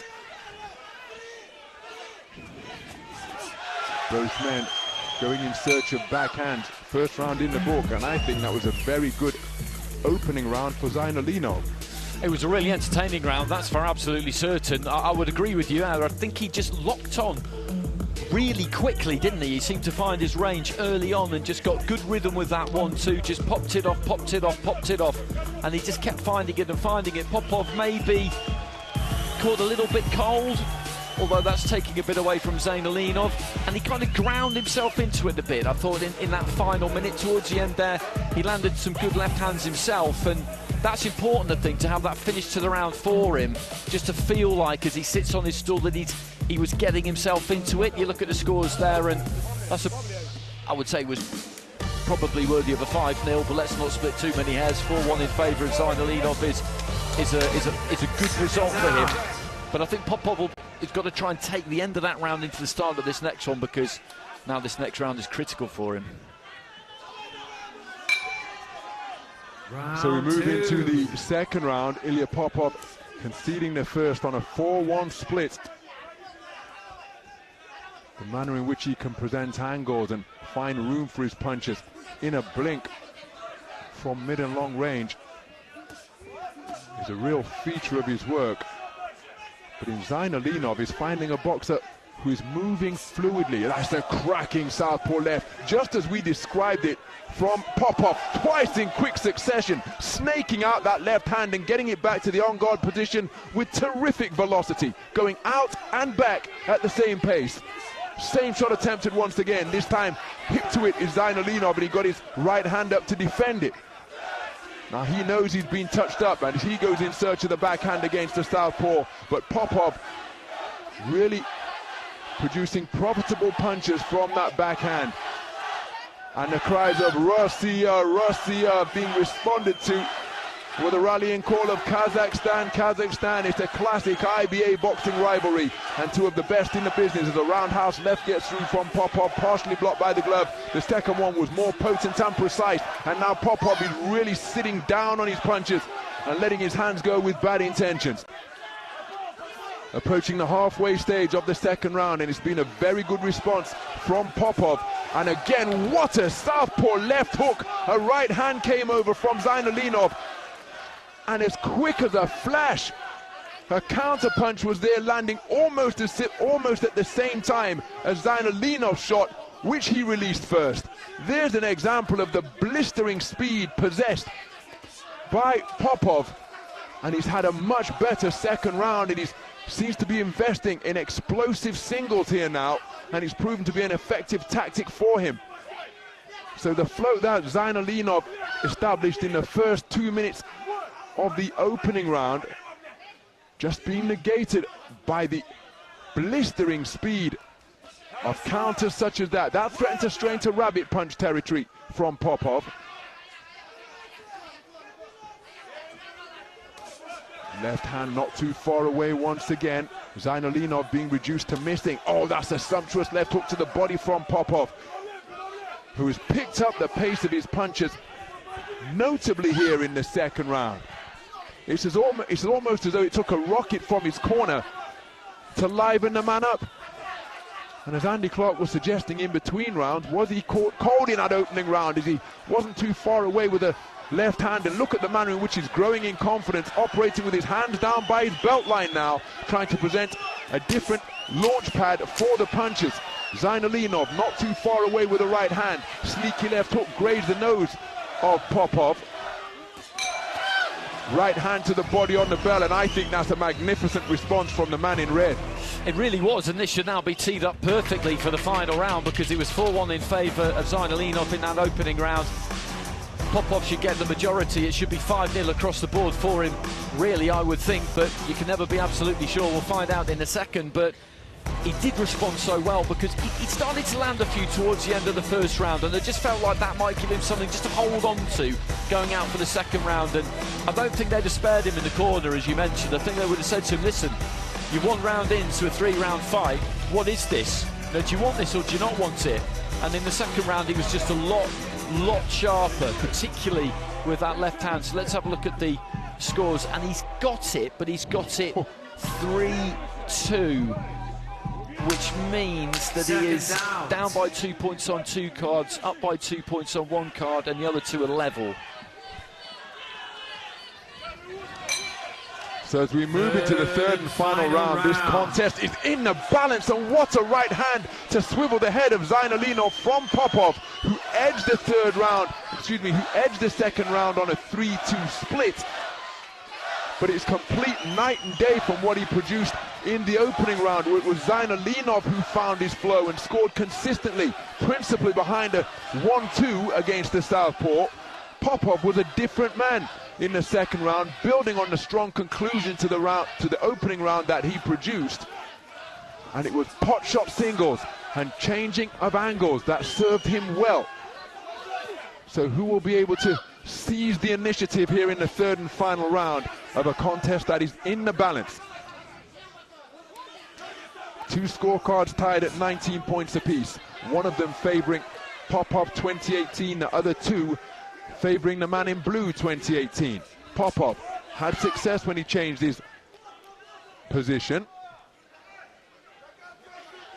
So just some repairs required to the bootstraps of Ilia Popov. I think he's receiving a bit of, well, I was going to say secret clandestine coaching, but it wasn't that secret or clandestine. His coach was just yelling instructions in his direction. And on the resumption, both men having successes with their backhands.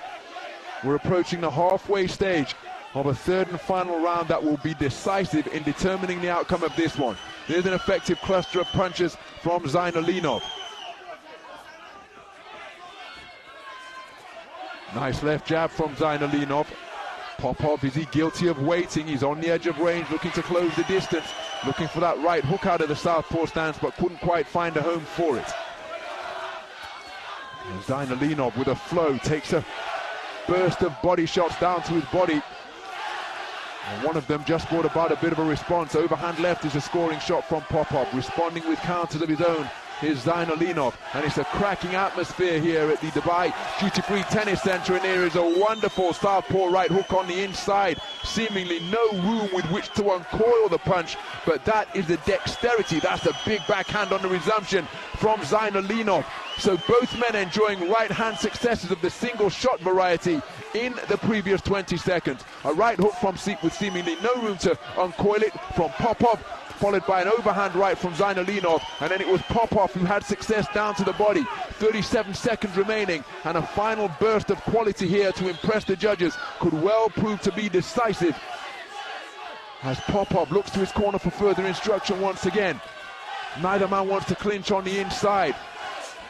Both men going in search of the body, but they're rather crowding one another out. So who can free their hands and make room for their punches on the inside? Popov trying to sneak in a left hand. Referee has issued the command of break. There's the 10-second clapper, and the boxers are going to have to work right up until the final bell. There's a left hand to the body. Popov creeping across the canvas. Both men scoring backhands. What a round of boxing in a bid to determine the victor of this one. Incredibly hard fought, incredibly competitive. Both men continuing to demonstrate the ability to think and function in the face of an opponent who was really live and really dangerous.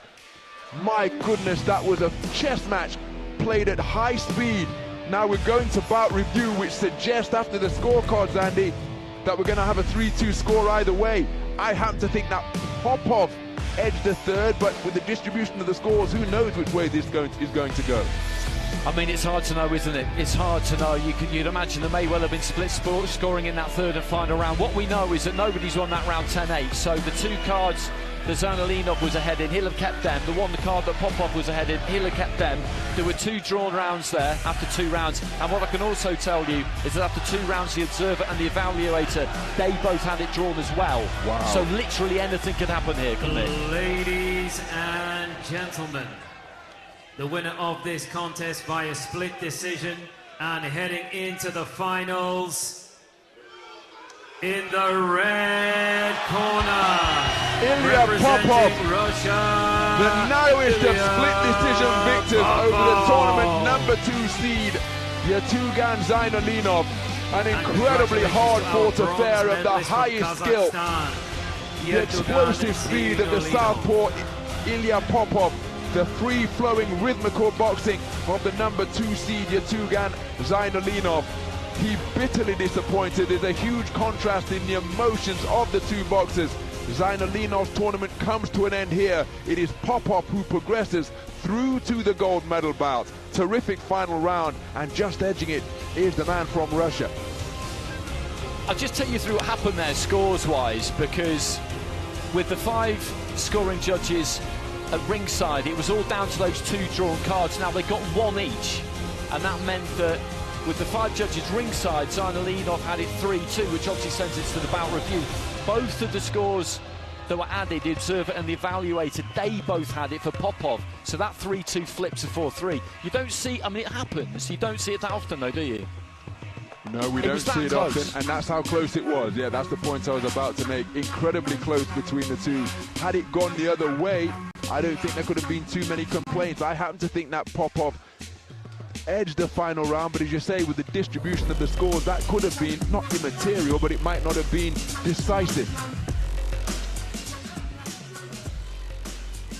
It was a terrific fight. Now we head into our next semi-final is in the 71 kilogram light middleweight division. And your referee who will be in charge of this contest from the UAE is Sultan Al Wali.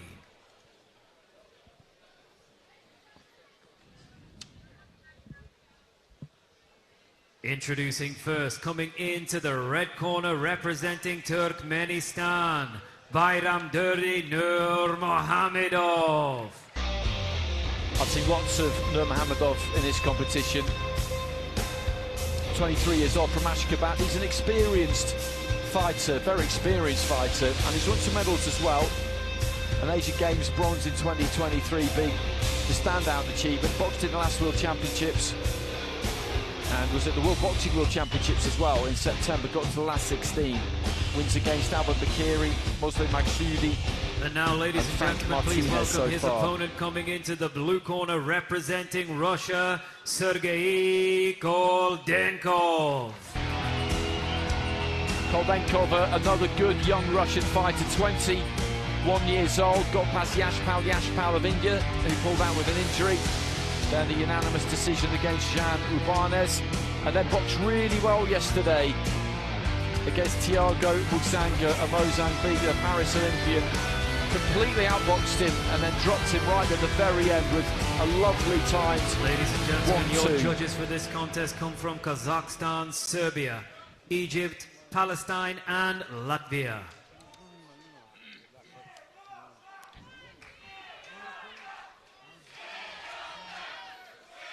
So that's Koldenkov.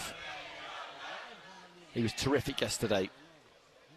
And you want your form to really blossom as you go through the rounds. That's how you win these things. You need to get better and better and better and better. Nurmuhammedov in the red. Southpaw fighter. Works those hands, throws plenty of punches. There's not bundles of juice on a lot of them, but he finds angles. So Nurmuhammedov in red for Turkmenistan, Koldenkov in blue for Russia.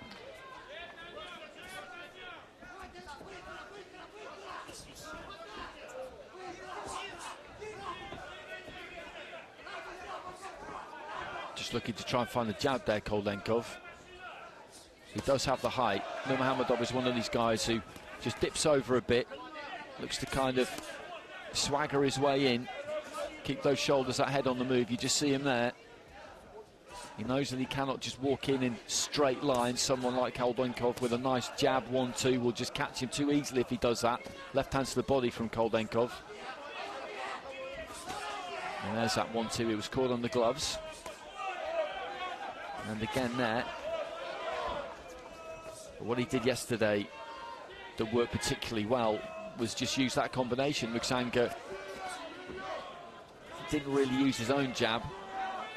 Was waiting for an opportunity just to get off with a big punch, and he never let him do it, Koldenkov. He just wouldn't give him that chance. And there's that 1-2 again, a left hand lands. Nurmuhammedov just crowding himself a bit as he came forward, but he does bring good front foot pressure.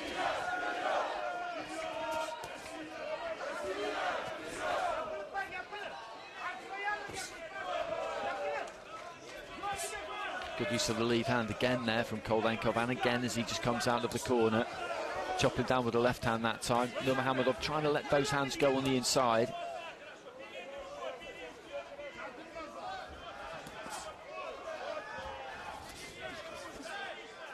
Scores with the right hand there, Nurmuhammedov.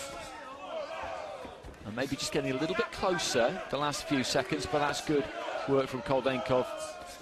Just rolled off to his right-hand side, got decent purchase on that 1-2, chopping down with the left hand. And that time the combination off the back foot. He's going to have to stay very busy here, though, Koldenkov, because Nurmuhammedov will not leave you alone. But at the moment, he's getting caught on the way in.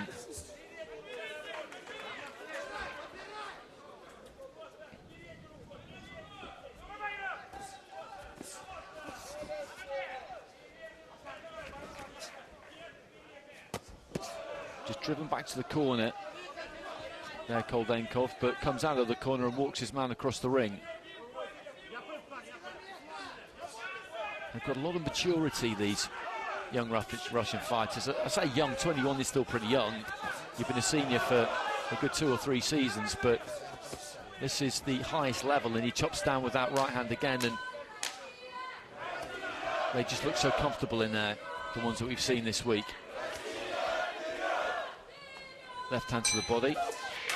Bell goes at the end of the first. I thought that was a beautiful round of boxing from Koldenkov. So composed, so relaxed. He's got this marauding man in front of him, Nurmuhammedov, trying to rumble and roll his way on the inside, but no change in the expression of Koldenkov.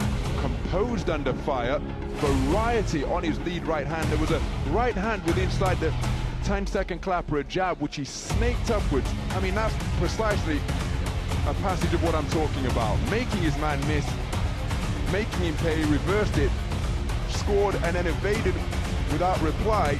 And I think that's a well-deserved clean sweep for the cards. A very cool round of boxing in the face of a man who was looking to bring front foot pressure but it was neutralized Seconds not just out. by use of the feet, but by accurate punch picking as well. Wonderful variety in his work offensively, and that final whiplash of a right jab upwards jolted Nurmuhammadov's head back. So as Ron says, a clean sweep there with the judges, and the Serbian judge gave it 10-8, and I can see that because you can interpret that as a clear, comfortable round win. Nurmuhammadov has come out a bit quicker at the start of the second round. He's realises he's got to change the play here. Another round like that and he's done. He's got to try and make Koldenkov rush a bit here. He's got to try and get on top of him and make things more uncomfortable for him. He's got to move that head on the way in and try and create some angles.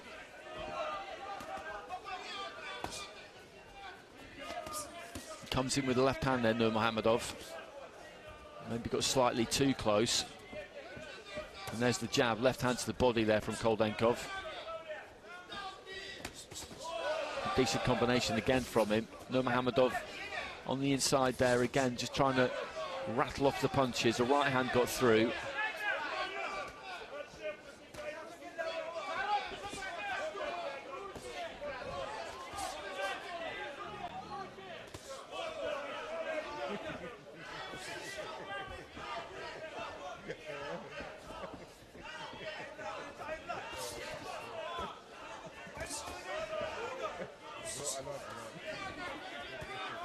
And he's just making Koldenkov just rush a little bit more maybe than he did in the first round, but as I say that, he gets tagged with a lovely left hand there, Nurmuhammadov, and he's taken a backward step there, and I wonder whether he's just felt that slightly, because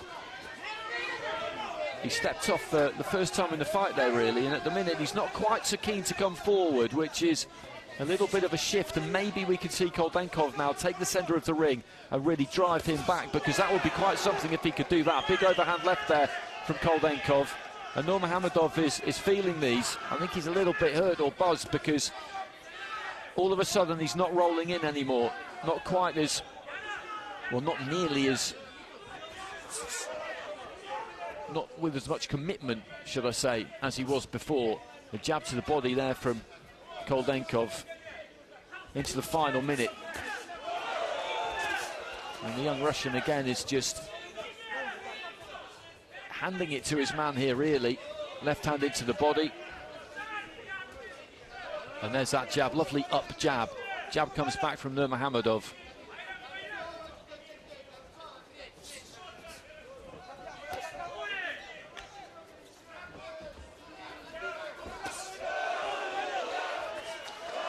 And just throwing that right hand off the back foot. Some olays really from the Russian supporters. It's been that kind of a performance. Looking for a big right uppercut kind of screw shot right at the end of the round, and there goes the bell, and wow, he's just completely dominating. I think that was absolutely sublime from Koldenkov, because in many respects, if we consider an IBA contest a series of three 3-minute bouts, this second round was perhaps the ultimate victory, because as you pointed out, around the mid-stage he made a come-forward boxer go backwards, and even though there was one specific incident which brought it around, howitzers of hooks such as that, he was touching him up repeatedly, and you could see him having to step back off the range, regather, bit of discouragement, but then seeing that Koldenkov started to sit down on his shots, put more pop on them, clean sweep of the card for the second consecutive round, and I think Koldenkov, to his credit, Nurmuhammadov was trying to rumble his way forwards again at the end of the round, but from the midpoint to around 15 seconds to go, the man was on the perimeter of ring center, big gap between them, sensational round of boxing from Koldenkov. Absolutely, and he's got that healthy lead going into the third and final round. And what will be interesting to see here is how much does Nurmuhammadov fancy this now? Is he just going to try and get through here, or is he really going to try and attack, because he felt something in that second round? And there's a lovely jab there from Koldenkov. And just looking up into that ring, I wonder if there's a bit of puffiness around that left eye of Nurmuhammadov. I can't quite get a good enough look at it, but something happened in the middle of that round. I don't think it was an accumulation. I think there was a single punch in there that did him some damage, and he's still trying to swagger in here, Nurmuhammadov, but it's not really with that much conviction. And Koldenkov has just got him on the end of that jab, on the end of that 1-2, and then when he wants to just throw in a hook, he throws in a hook. Long left hand again there. And this has been clinical, very precise stuff. He's sliced him and diced him so far, you would have to say. And as I said, he's been in my ring pretty much all week, and he's got better and better. And that's what you want. He's taken to the stage, and Nurmuhammedov has impressed me from what I've seen of him as well. He does bring that front foot pressure. He is difficult to handle. But he's got sharp hands, Koldenkov. And because he's got that nice economy of technique and style, he doesn't ever look like he's loading up. But maybe these land with a bit more snap than possibly they look like they do. Past the halfway stage of the round, and there's no need for him to go out there and blow a gasket and try and get a stoppage and overly impress anybody, but he's just obviously not going to do that. You mentioned it earlier on, the composure and the kind of maturity of the performance and some of the other performances we've seen from young fighters today, and it's impressive because they don't seem to be really affected by the adrenaline. They'll have nervous energy, and you need to be able to harness that. Being nervous is good, as long as it's not debilitating, but in the heat of battle, it's easy to get kind of overwhelmed by the sense of the occasion and go out to really try and impress everybody. Well, he's certainly impressing everybody, but he's not looking for the big finish, and Nurmuhammedov is having to dig in here a bit, you get the feeling, don't you, because he's marked up. He is marked up, and that's due to the accuracy of the punching. And the second half of this fight has been hard for him. It's been tough. He's had to bite down in a way that he probably didn't imagine he would have to. Well, 10 seconds remaining. And this has probably been the most one-sided fight we've seen, and the referee is going to tell the doctor to have a quick look. He's gestured that it's a punch which has caused this injury.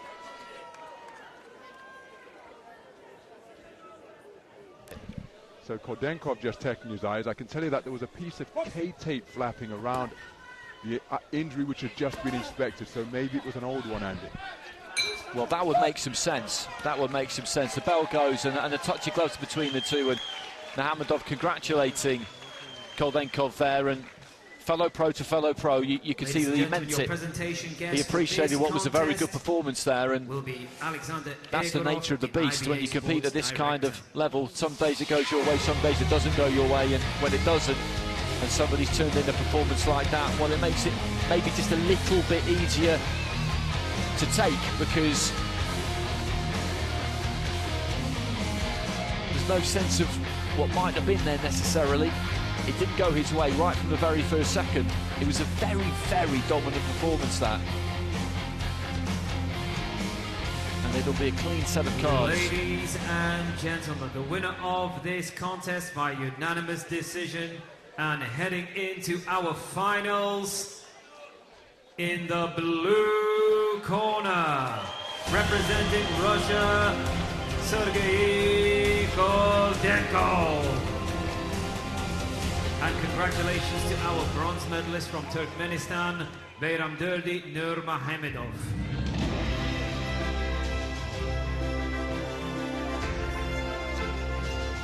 Commiserations there for Nurmuhammedov. And the Russian fighter in blue wasting no time in getting out of the ring, because he has got a final to get ready for in a couple of days' time. But that was a red-hot performance. Or rather, it was kind of an ice-cold performance, wasn't it? And that's what was so impressive about it. Very professional in his approach.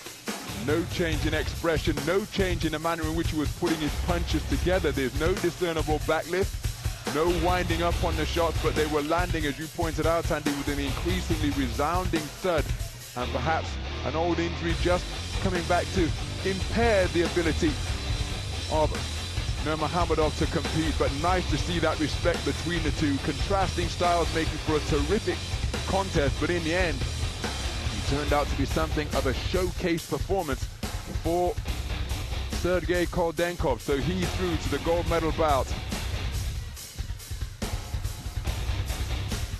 In the 71 kilogram light middleweight division, who will be facing him? It's an all Central Asian affair between boxers from Kyrgyzstan and Kazakhstan. And gentlemen, our scoring our judges next hail from Zimbabwe, is Serbia, semi-final Cuba, in the Armenia, and 71 Afghanistan. kilogram light middleweight division.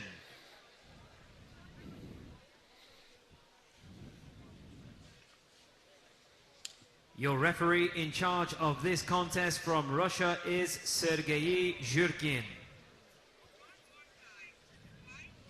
Introducing to you first, coming into the red corner representing Kyrgyzstan, Ikhtiar Nishonov.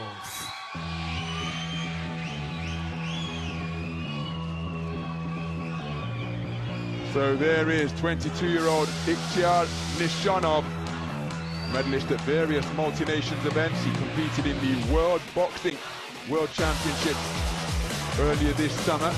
Undefeated in the pro ranks, began his contest in the round of 32, scored a first-round knockout of Alex Gantov in 22 seconds with a left hook to the body.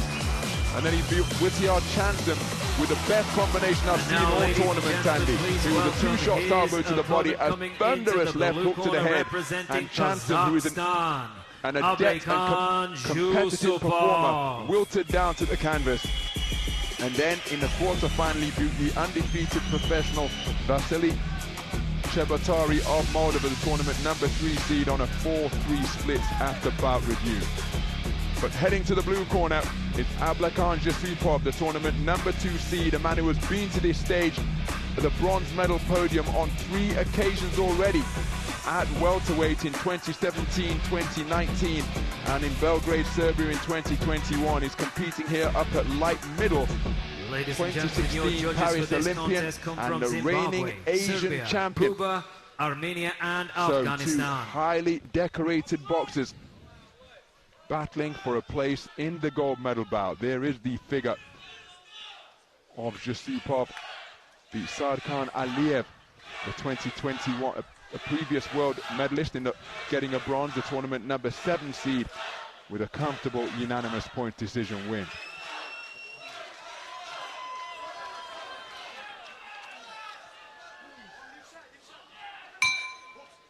Round 1. So we're underway then. This is action in the 71 kilogram light middleweight division between boxers from Kyrgyzstan and Kazakhstan. The orthodox boxer wearing red is Ikhtiar Nishonov, 22 years of age, and this man is an explosive puncher. He can go from out of range to within range in a blink. The man wearing blue will look to evade those explosive forward forays by using his legs just as he did there. That is the man who has already been a 3-time World Championship bronze medalist, Ablakan Zhussupov, the tournament number 2 seed. Man I first saw as a youth boxer. But again, there's that burst of punches to the body, and he possesses explosive heavy hands. The head's coming together. He picked up a cut in his previous contest, did Nishonov. He's not averse to mixing it up on the inside. And he's the type of boxer that is simply can't take your eyes off him, because he has that type of fight-ending power that can be detonated at any time from seemingly anywhere in the boxing ring. That's the speed of foot the man possesses when closing the distance. Nice movement in the pocket. Look how he's dipping beneath those scything hooks, Zhussupov. Testament to the man's ring craft. First saw him in Nanjing 11 years ago when I was ringside at the Youth Olympic Games, and he came away with a gold, adding to the World Youth Gold that he won earlier in the year down at lightweight. And here he is, having claimed global honors as a youth some 11 years ago, hoping to progress through to a World Senior final for the first time and not come away with a 4th World Championship bronze. Southpaw left with a scoring shot from the man in blue. Bit of rough house tactics employed by Zhussupov to push his man back.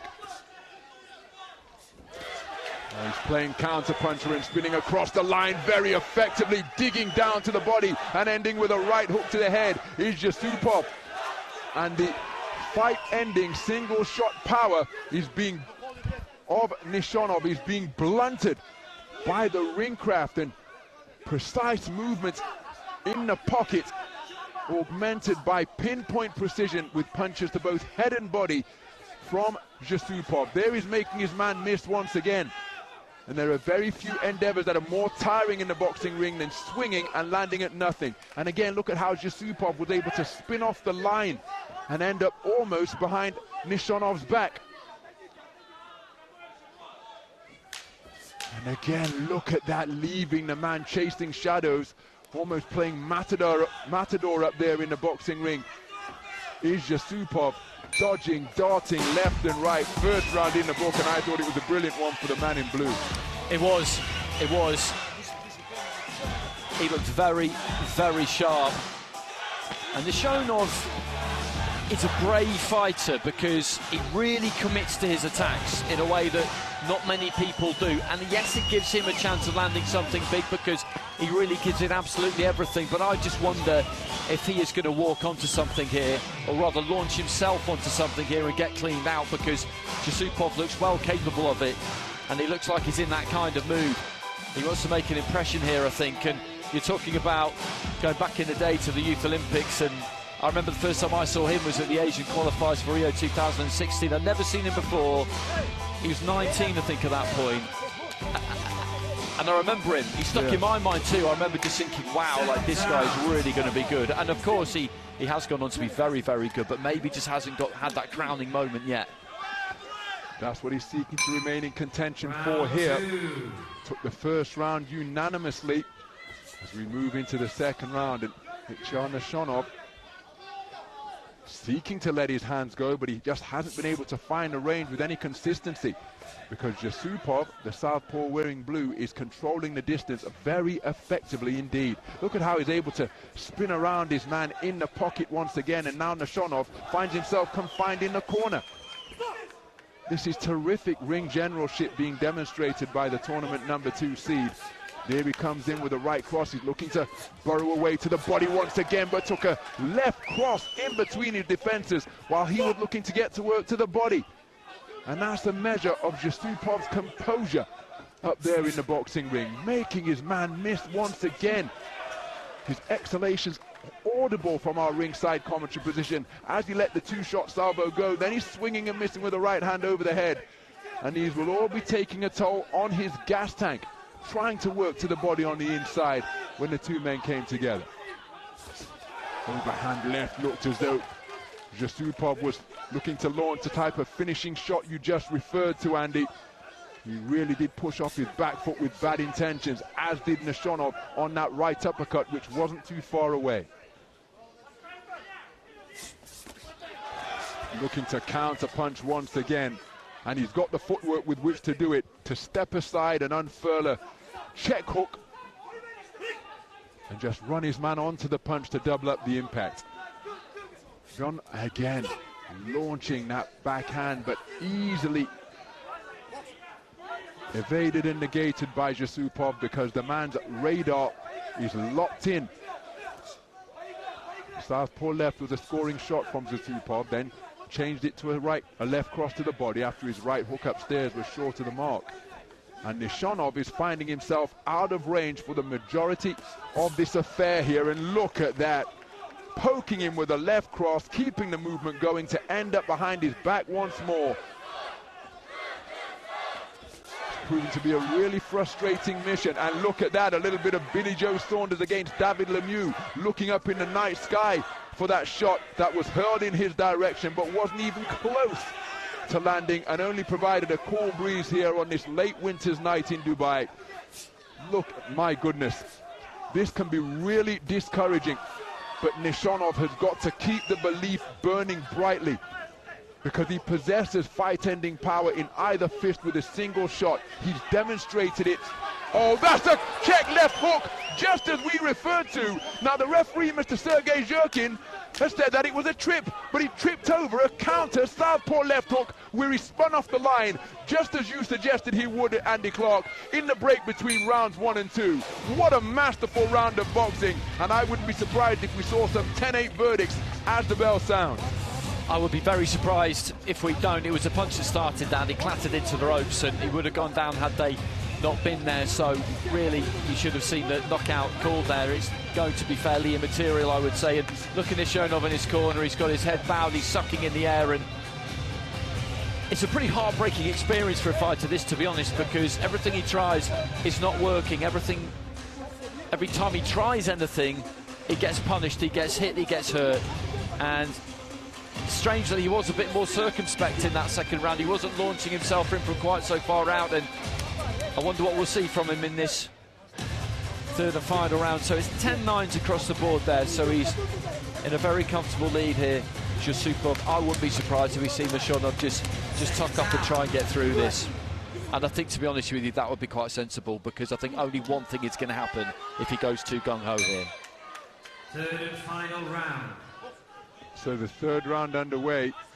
The first two rounds have been scored unanimously in favor of Zhussupov. The second one, for my money, was clearly a dominant 3 minutes of boxing, and it looks as though Nishonov's belief continues to burn brightly, going in pursuit of his man.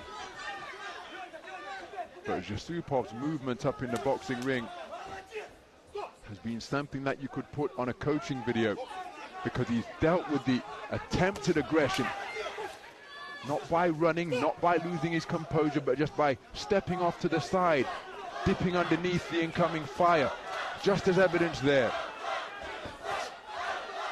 Always remaining cognizant that the man in front of him is dangerous, but he's made him miss by millimeters on occasion. Sometimes it's been wider than that, to the point that at one moment in the second round he put his gloves up to his brow as though he was looking in the distance for something that had been lost, and there again, roundhouse left, inaccurate. You see, he's not averse to that, Zhussupov. In addition to all of the slick boxing and clever performing, he will rough you up on the inside to let you know that he's not going to be bested in any facet of the game. He will shove you off. Will put the laces of his gloves into your face. He's got a mean streak a mile wide, Zhussupov.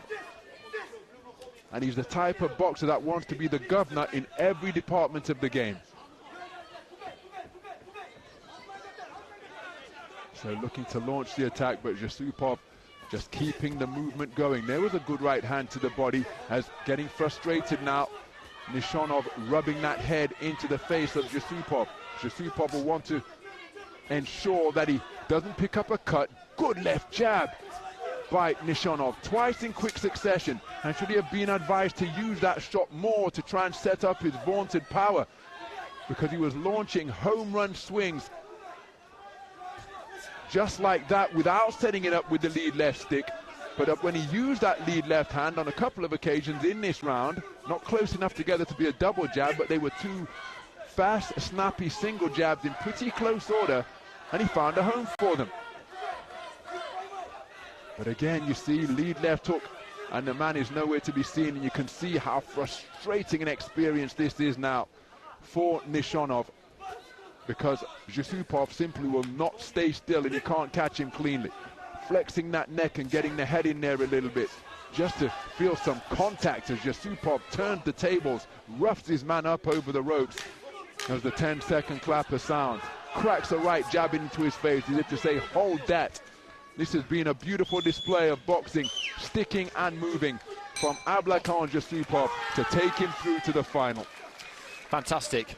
Really, really fantastic. And I tip my hat there, though, to Nishonov in that final round. I did him a disservice when I suggested he might tuck up and try and get through. That's clearly just not something he would do. He put plenty into that final round. And Zhussupov in that final round, just applying the Q-tip just to the left eyebrow there a little bit, so maybe just a slight scratch. And I was just going to say, he did the sensible thing, didn't he, because he could have engaged, but what he looked to do really in that final round was just box and avoid anything like a head clash or anything like that, because when you're winning that easily, you want to make sure you get through without any kind of damage, come out clean the other side, have a day off tomorrow, and then box for gold on Sunday. But a fantastic performance from him. He looked really, really good. Ladies and gentlemen, the winner of this contest via unanimous decision, and now proceeding into the finals, in the blue corner, representing Kazakhstan, Nishonov gets it actually 4-1 in the final round there, so he got some reward from the judges, and I'm not sure about that myself, but you know, he did put a lot into it. He kept coming forward, didn't he? He did indeed. And nice to see that respect between the two boxers. But Zhussupov has moved into his first World Championship final, and look at what it means to him, because he's going to have at least World Championship silver to add to the 3 world bronzes he won at welterweight in Hamburg 2017, Yekaterinburg 2019 and Belgrade 2021. It's the first bronze medal for Nishonov.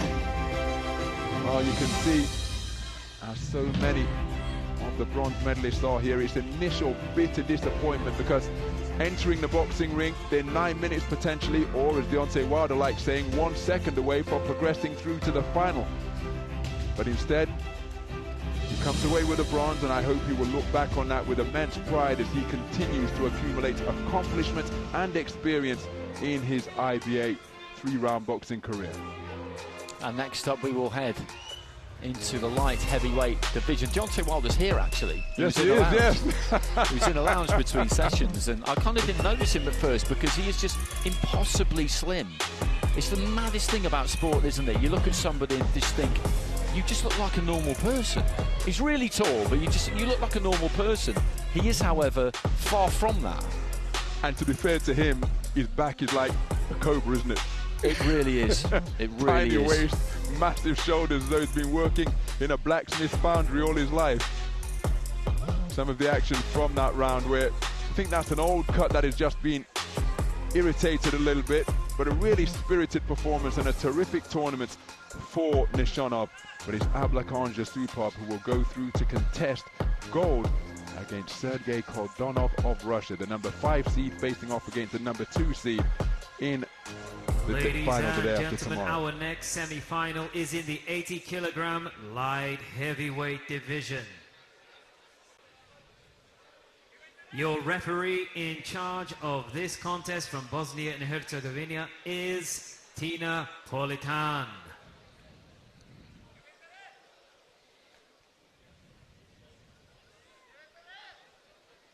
Introducing first, coming into the red corner, representing Cuba, Arlen Lopez.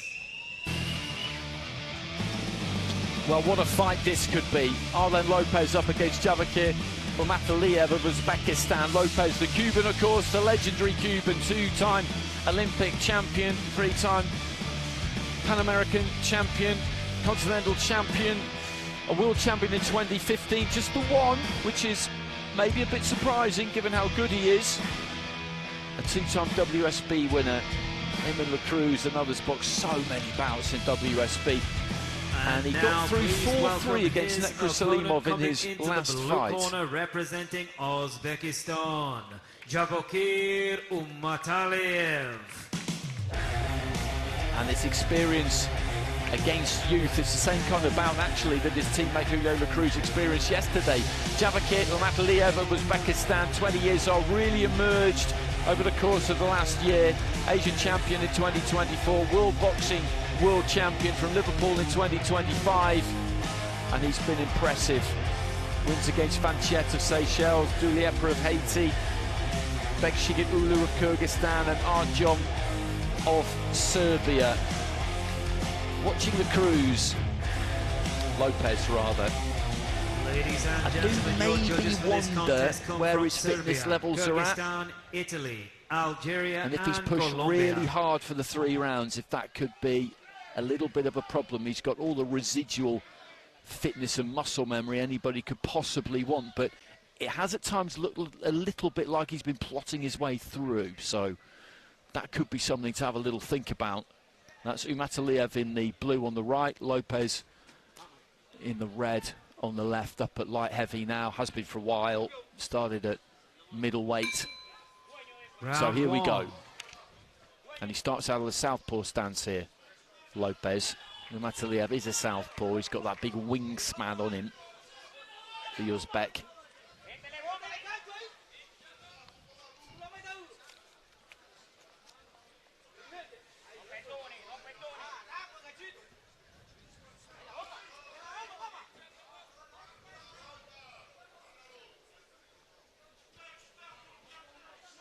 These two just having a little walk around at the start of this first round here.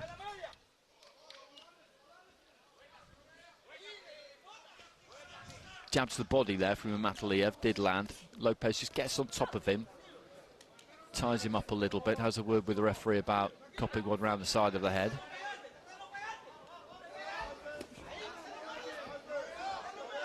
He's so comfortable in the pocket, Lopez. He's never far away from you. On the borderline of range, at most. And he's just looking for a way in, always looking for a way in. Jab to the body there from Batlaev. Jab to the head from Lopez.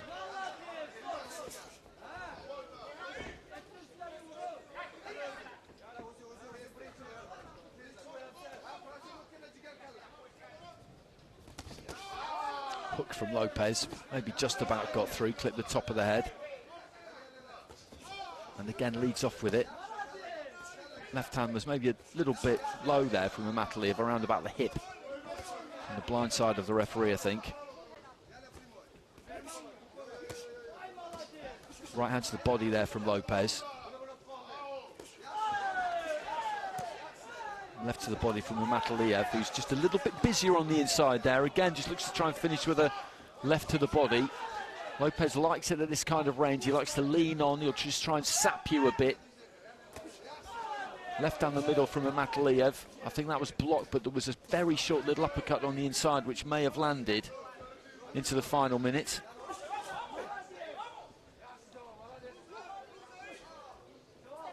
Maybe a slight bit of damage to the bridge of the nose there for Lopez, I think, possibly. I don't think there's anything too dangerous about it.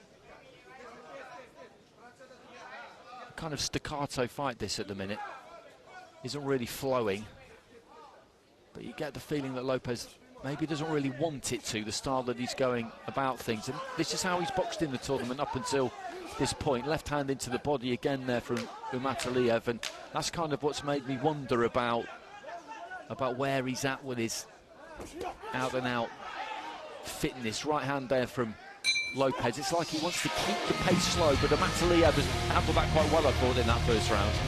Couldn't agree more, Andy. Lopez, as you've seen exclusively in Ring A during the course of this tournament, seeking that low tempo, but just breaking the lower pace that Lopez is seeking to implement with this man's work to the body. Clever shot, arcing underneath, to land with solidity, can keep piling up the points, and if Lopez, there is a question mark surrounding his conditioning, or those shots to the body will test it. I think the man in blue has landed the cleanest scoring punches. There was a solid right hand from Lopez just to drive the head back of Batlaev before the bell. It's a clean sweep for the cards in favour of the man from Uzbekistan, but a very efficient opening round. And towards the end of the round, after his successes, he began to get on his toes, disengage, making Lopez pursue him to test those legs and conditioning levels Round further. two. And he's got that confidence, hasn't he? He's got that kind of confidence that saw Turbek Kabibulaev able to beat Julio Lacruz. We talked about it earlier on. When you're in with people like this, you've got to go in there expecting that you are going to win. That's the attitude you have got to have, and that's what these youngsters have got. They've come through that school, and that's the only thing that's accepted, that kind of attitude. Anything else, frankly, just will not do. You wouldn't find yourself there. You wouldn't be given these opportunities. It's really that straightforward. So into the start of the second round, Lopez in the red, Batlaev in the blue.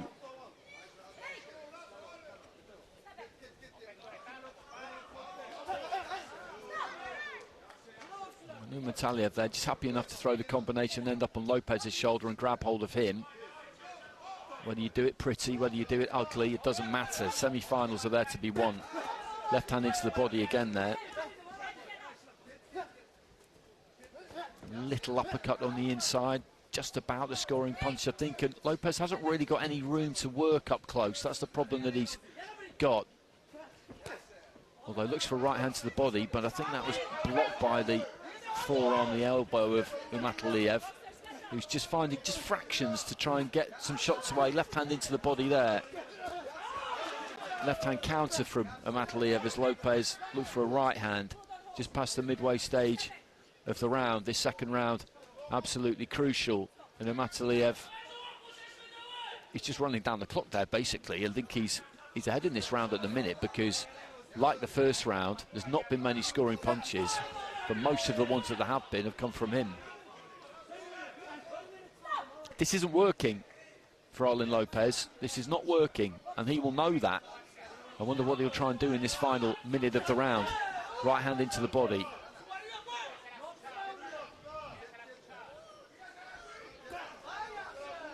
And there's that left hand, and then straight onto the shoulder. I think he feels confident that Lopez isn't going to take his feet out.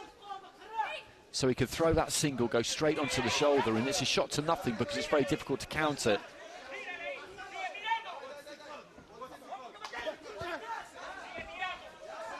Into the final 30 seconds. Batlaev just looking for that right. Pops up a right hand there, Lopez. Referee just talking to them about heads. I think the heads are kind of okay, actually, because even though they are rubbing a little bit, no one's really bringing it in low with any kind of speed. Lopez just injects a bit of pace in now. Launched across the ring with a right-hand lead. He was a bit clumsy by his very high standards. Bell goes to the end of the second round. Well, interestingly, for the second consecutive round, remember Lopez landed that good straight shot which snapped Batlaev's head back at the end of the previous round, and when the 10-second clapper sounded, Lopez picked it up, which is a classic veteran move. Try and leave something in the mind of the judges in the closing stages. We saw it, well, really notably, Ali used to do it, Ray Leonard used to do it.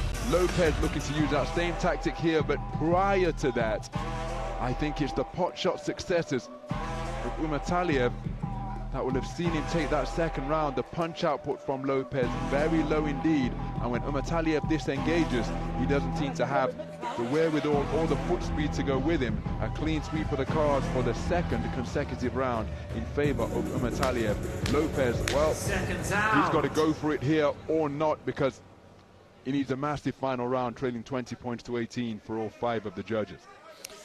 He really does. He really does, and he's got to change something up in this final round, because what we've seen in the first 2 rounds, it just hasn't gone his way. It hasn't worked, and it has been a cagey fight. And I think what he's wanted, Lopez, is maybe for Batlaev to get a bit frustrated, and as a young man, as a 20-year-old, want to try and engage a little bit more and leave himself slightly open, searching for more extravagant punches, but he hasn't done that. He's played him in his own game, and he's played him in his own game effectively.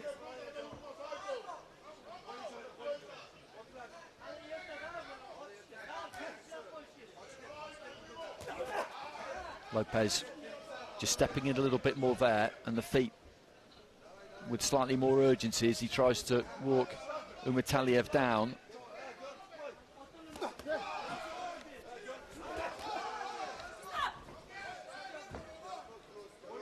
They've been absolutely incredible, Lopez and La Cruz, down the years, and of that Cuban team that we saw for so many years with other fighters such as Roniel Iglesias and Nazario Alvarez and Yosbani Vaitia.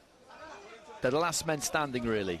They are the last men standing, and the longevity has been absolutely extraordinary. And to get to another semi-final is no mean feat.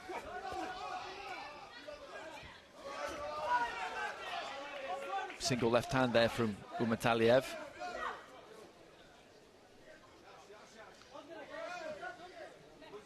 And I don't think we've necessarily seen the best of Lopez over the course of this competition. I think about that Paris Olympics and that absolutely blistering semi-final he had with Alexander Kizhniak, and this is not that. He's a year on, obviously, a year and a half on pretty much. But let's not take anything away from Batlaev, because we've talked all about composure and maturity with regard to young fighters throughout the course of the day today. And it's always really impressive when you see it, because You think about ambition and precociousness and flair and no fear and all those kinds of things when you think about young athletes across any professional sport, but it's always incredibly impressive when they do have that old head on young shoulders. And although this has not been that thrilling a fight to watch, he won't care about that, Batlaev, because he's going to get the win here.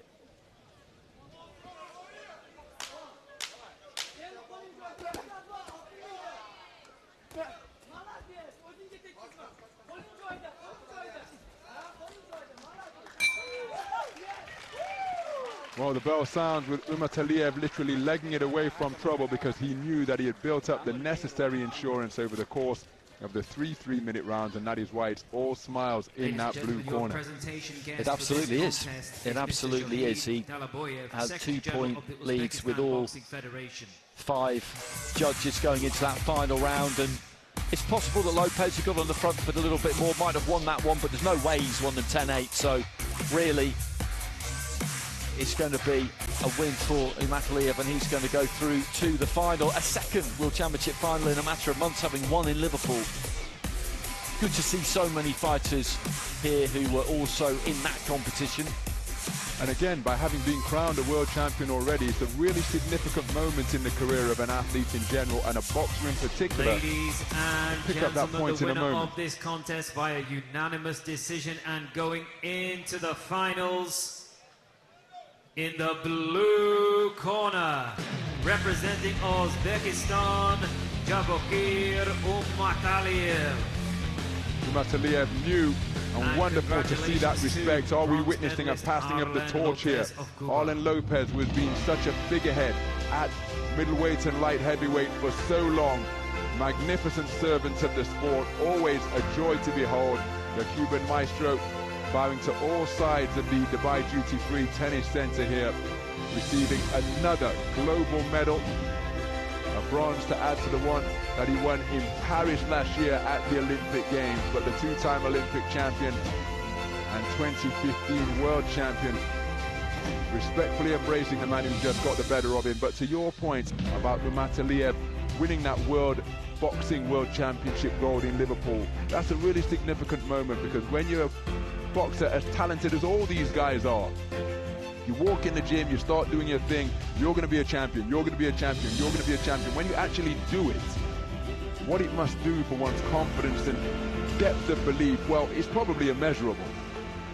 I completely agree with that, and they talk about that, don't they, champions? They really just grow with the title, because it's one thing telling yourself, like you say, that I am capable of this, and they have this rock-solid self-belief, but when you then actually accomplish it, I remember Tony Bellew telling me that when he won his world title at Goodison Park, his overriding emotion was relief that nobody could accuse him of being a liar. All those years that he was telling anyone who would listen, and people, plenty of people who weren't, that was what was going to happen.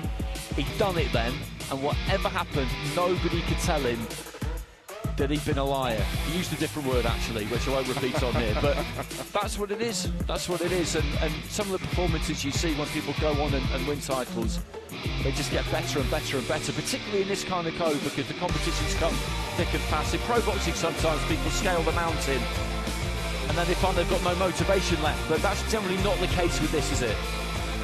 Indeed, there are plenty of opportunities, plenty of tournaments on the continental, the global scene, and of course, let's not forget the not insignificant prize money that is on offer here, an $8.23 million prize pot, and this man, Batlaev, will go away with at least $150,000, but he'll have his eyes set firmly on the gold medal spot.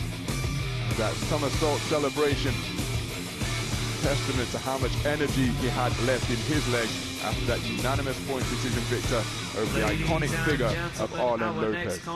So who will meet them in the 80-kilogram light heavyweight final? Our next contest between Russia, boxers from Russia and Spain will give us our answer. So there are scoring judges. Introducing to you first, coming into the red corner, representing Russia, Zambulat Bizhamov.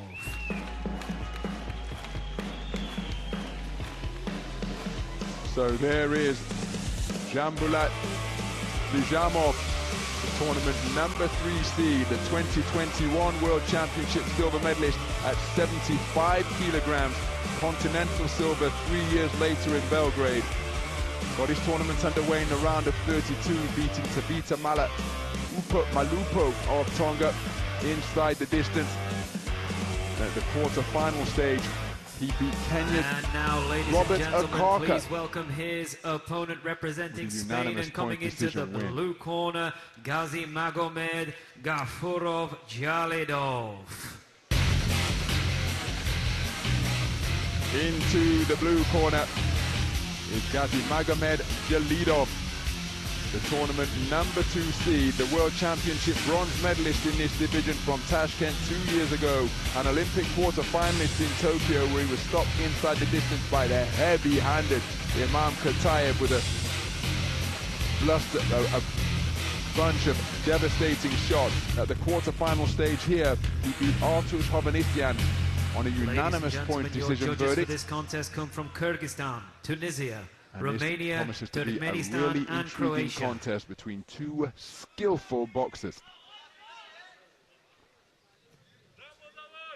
It's a physical encounter at the quarter-final stage against Artush Hovhannisyan, because the Armenian man really did take it to Jalidov.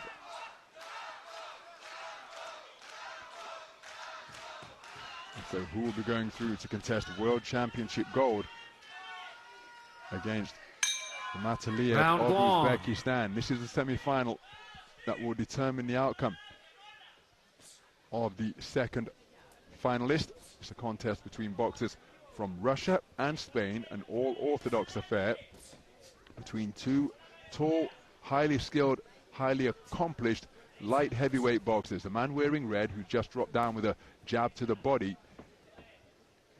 is Zhambalot Bizhamov, 24 years of age. Is a man who has already been to a World Championship final. That was down at 75 kilogram middleweight. He's working his lead left hand actively against the tournament number 2 seed, Ghazi Magomed Jalidov. He looking to better the bronze that he picked up in Tashkent 2 years ago. So high held hands being erected as a line of defense for Jalidov.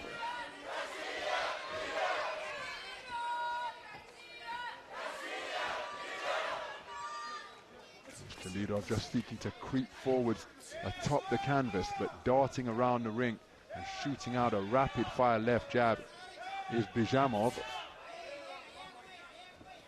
That's a good right cross to the body, dipped his knees and drove it in like a spear to score without reply. Right hand attempted to the body was a hook from Jalidov. 2-shot salvo was short. Jalidov looked to counter. Looking for the check left hook and then whipping out a right hand from the shoulder is Bizhamov. And he's working that lead hand with terrific accuracy, dropping it down beneath the left elbow of Jalidov for a scoring shot. Jalidov has yet to find his range. As I say that, he lands with a clumping left hand, kept the attack going for a 2-phase attack, finishing on a right cross. An attempted right cross, catching Jalidov on the shoulder. Excuse me, catching Bizhamov on the shoulder. And now, just around the minute mark, it's as though Jalidov has begun to find his distance. Minute remaining mark, that is. So dipping beneath the incoming jab was Bizhamov. Right hand over the top from Bizhamov, landed cleanly. There's a jab to the body from Jalidov, suggesting that he has found his range now. The jab is often the sat-nav of the boxing ring, and it's taken Jalidov a while longer, but he has found his distance in the closing moments of this opening round. Jalidov settled into his rhythm more quickly, and there's a good left right over the top from Jalidov. He bustles away with a burst of punches to the body. And a very good opening round of boxing. It was a kind of absorbing round, that, really, because a lot of the time they were missing by such absolute fractions. And you looked at the defences on display there, a lot of it was done with the reflexes. A lot of punches thrown there, and due to that, actually not that many of them got through. And I make you right, I think towards the end there, Jelidov just began to lock on a little bit more, and a lot of the reason why a lot fell short there, I think, is because technique-wise, these two guys, they don't chase it if it's not quite there. They're not going to reach and lose their balance. They're going to hold their position, get those gloves back and go again. So there wasn't much in that, really.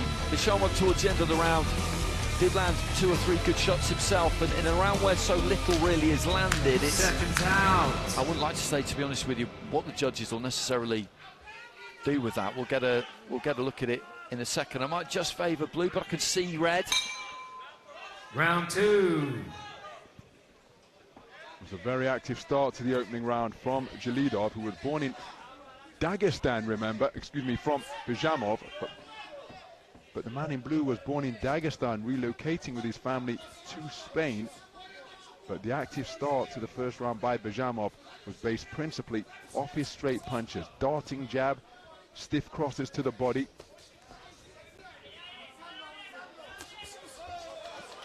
Clever left uppercut attempted underneath. That was a really impressive contortion of the body from Byzhamov to get that shot away.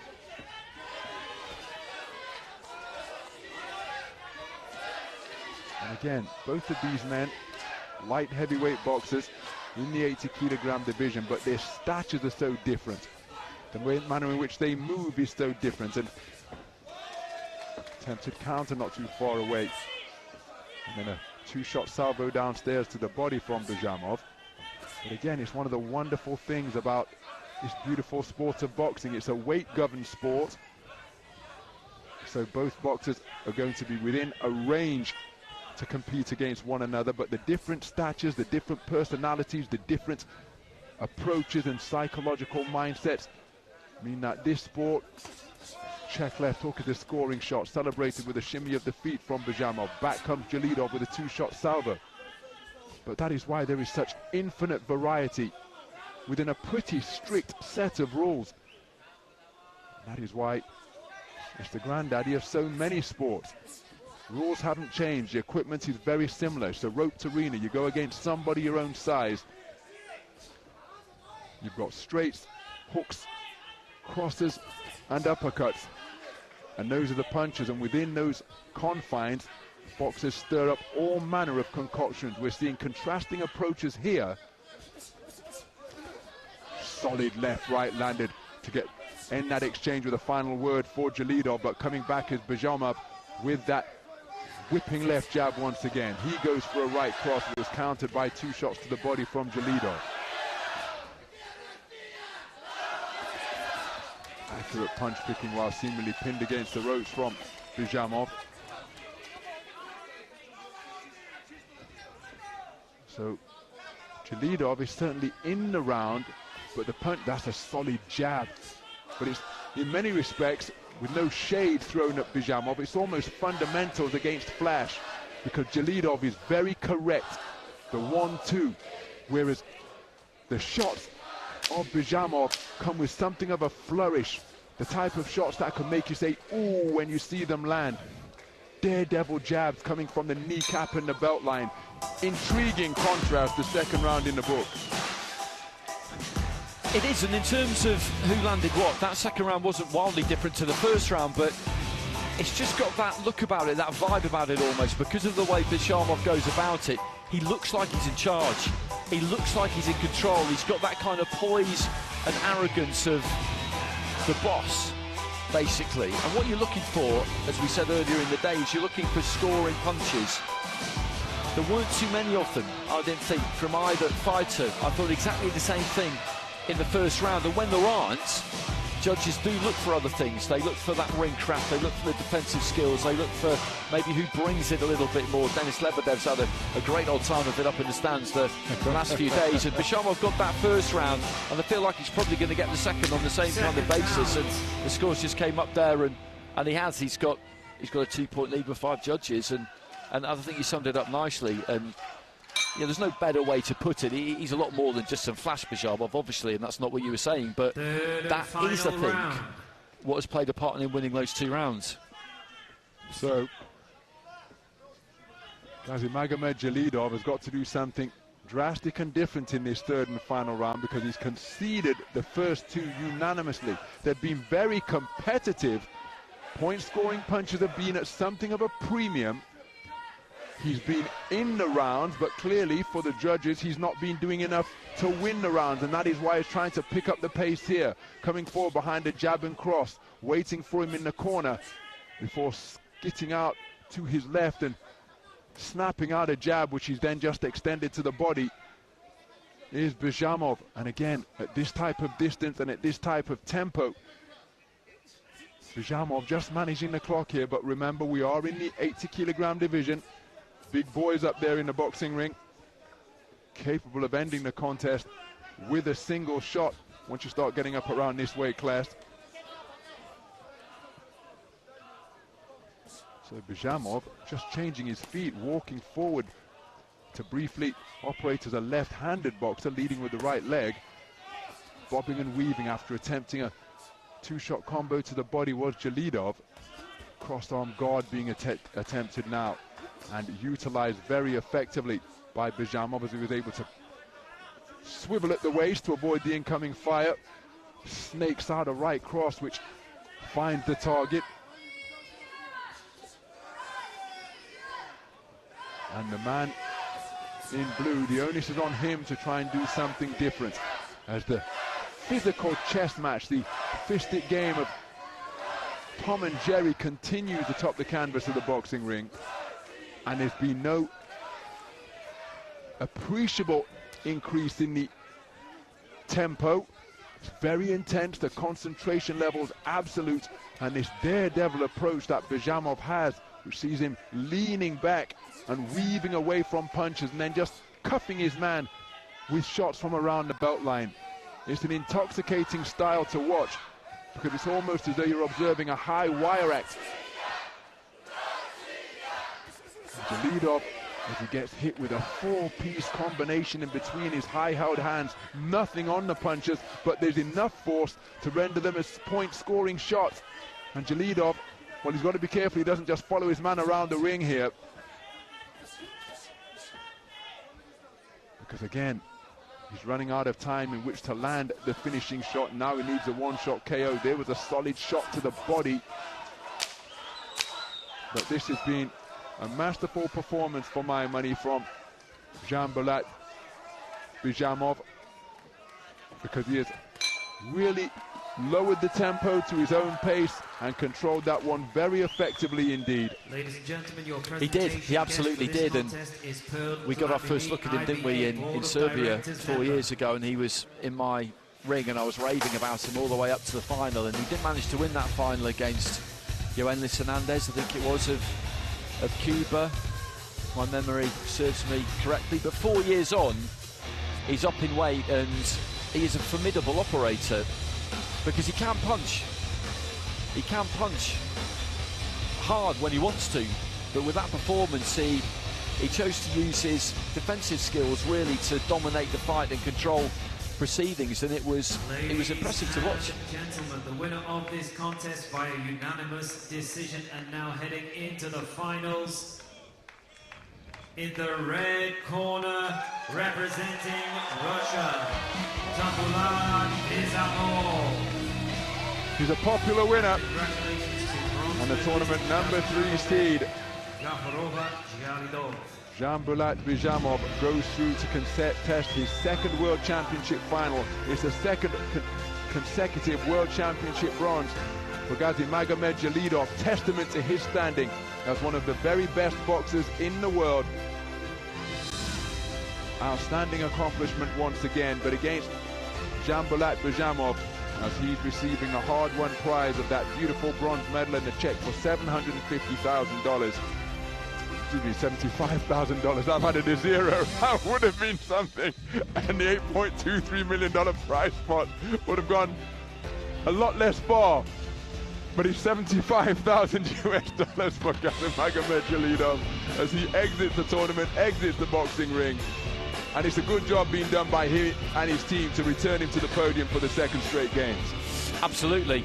Absolutely, that level of consistency is always really difficult to achieve because these competitions are very, very difficult. To make it through to the business end with regularity, you have to have a high level of ability, you have to have a lot of discipline, you have to have a lot of consistency in your approach, day in, day out, because this is a 24/7 lifestyle as a professional athlete. It's not a 9 to 5. You can't really have time off. You can't ever really completely take your eye off the ball. And now we head into the heavyweight division. We move into the semi-finals of the 92-kilogram heavyweight division. Your referee in charge of this contest from Latvia is Sergei Petrunin.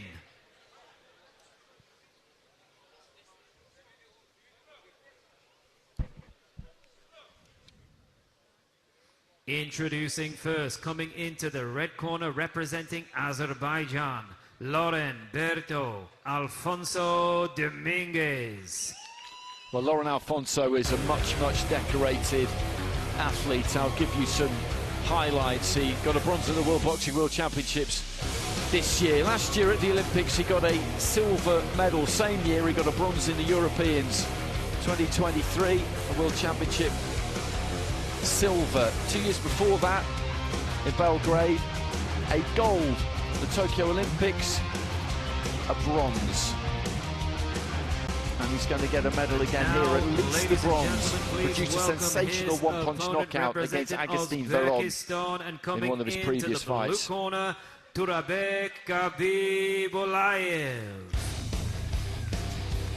Turabek Khabibulaev, though, is yet another fighter off the Uzbek production line. Got to the quarterfinals in Paris. That was at a lower weight. And another recent gold medalist from the World Boxing World Championships. An Asian champion in 2024, a World Youth Champ a couple of years before that, and got past Julio La Cruz.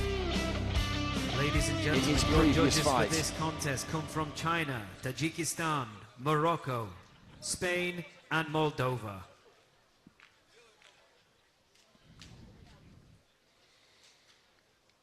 He's got incredibly quick hands, Alfonso. Sometimes he can be a little bit frustrating to watch because he'll hang on the back foot.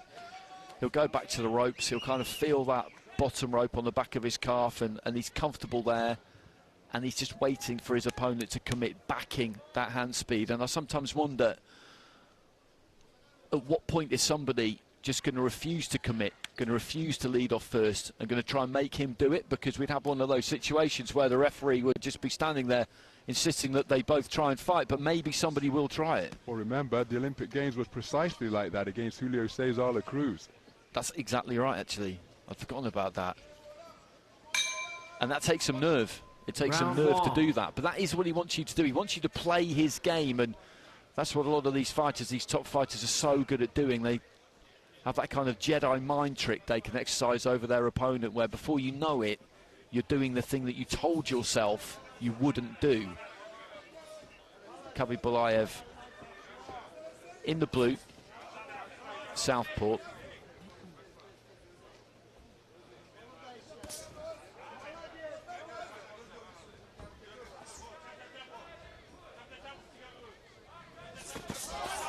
Right hand, I think, landed there from Alfonso on the inside. Boxing for Azerbaijan.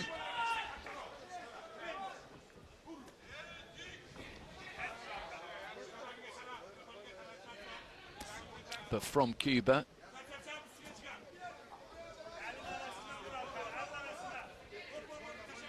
Khabibulaev with that in and out movement, a little bit up on his toes at times, just trying to get that rhythm going.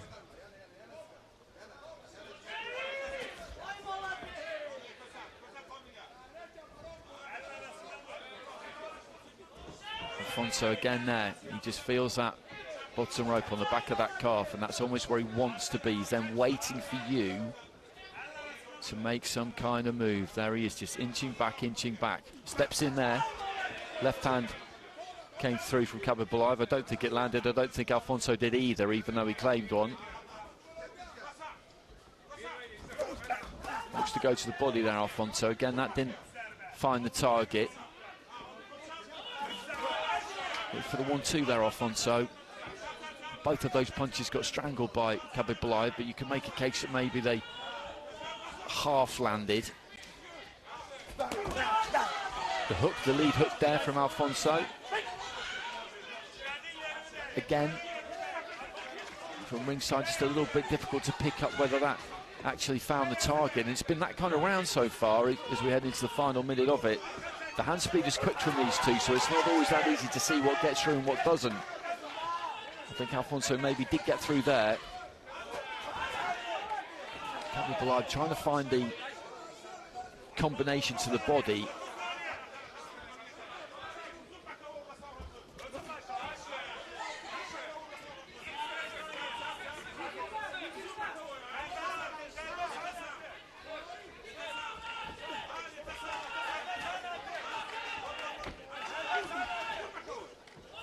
Closing stages of this opening round.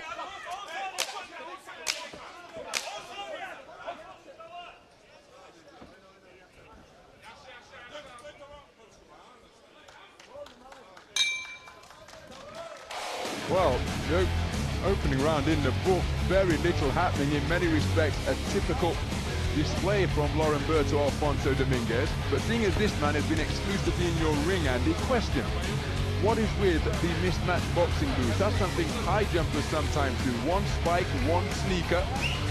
Is one of them damaged? He's got one orange, one camouflage green. And I'm just wondering, in the presence of some of his Federation members there up in the luxury seats here at the Bair Duty-Free Tennis Centre, but has he been doing that throughout the tournament? Not that I've noticed. Not that I've noticed. That's the first time that I've seen it. Maybe just some damage to one of the boots, one of the pairs. I guess that could probably be the only thing. He made the running in that round, didn't he? He was the one more on the front foot trying to make things happen. And when it's really difficult to pick between fighters with scoring punches, again, that does come into it.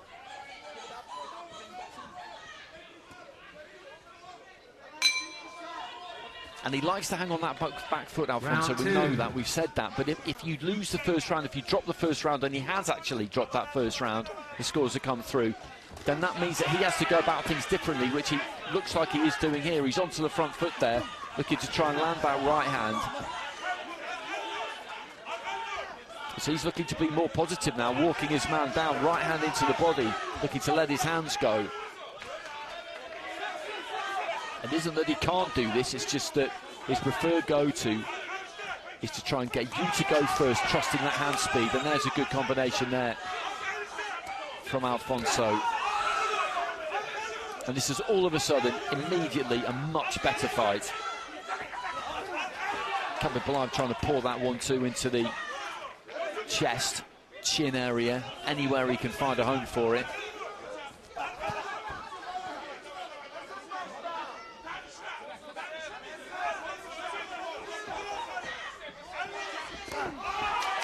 Strong right hand, very obvious scoring punch there from Alfonso. Just shaping with the left hand there, Batlaev. In and out with the feet.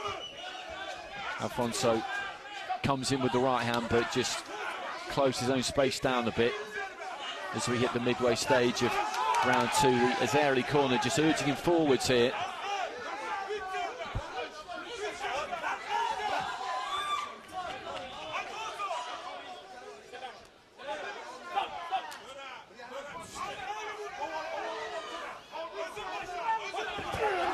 Looking for the right hand into the body there as Batlaev came forward.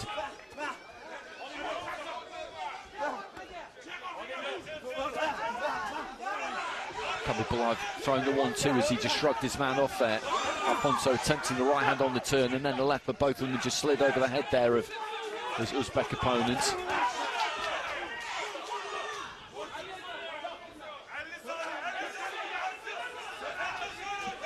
There's a lot of advice coming in from this Azerbaijan corner. A real sense of urgency. They know, of course, that he dropped that opening round. Single right hand lead really moved straight in behind it, and these two just fall into each other, and that's been how this fight has been from the midway stage of this round, really. Batlaev looking for that 1-2.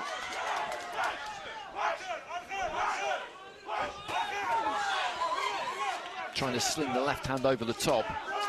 20 seconds.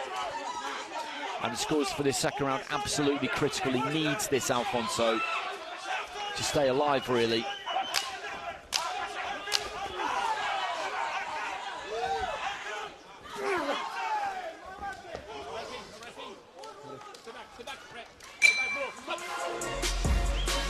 Intriguing second round, because as you pointed out, Sandy, it's not that he can't do it, but it's certainly not his favoured modus operandi.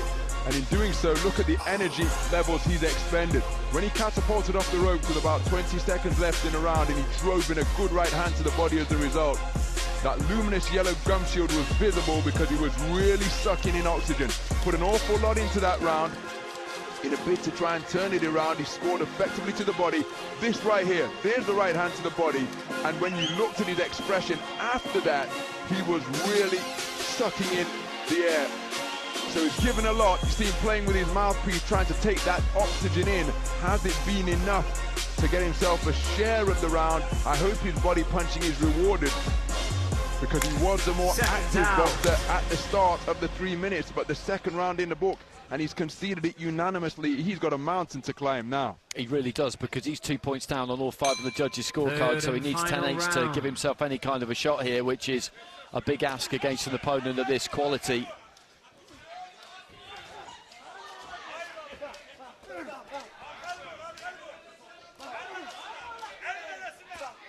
Alfonso in the red of Azerbaijan, Batlaev in the blue, representing Uzbekistan, and it looks like another one of these young Uzbeks is going to go through here.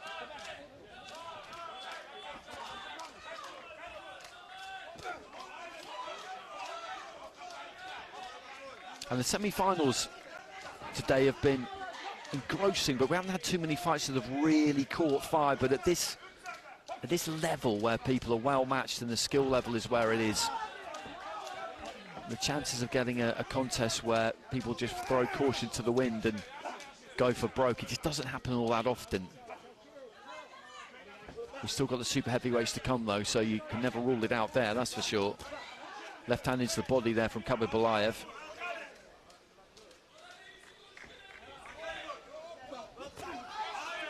And again, these two just coming forward at the same time, ending up in an embrace almost. Batlaev happy just to kind of walk Alfonso around a bit. He'll know that he's got that lead. That will have been communicated.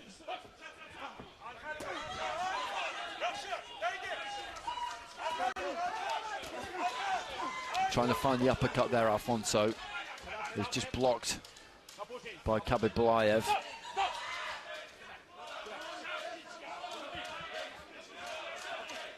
And he knows that he's got it all to do here, Alfonso. There's a real sense of urgency about him, almost pushing the referee out of the way there to try and get back involved.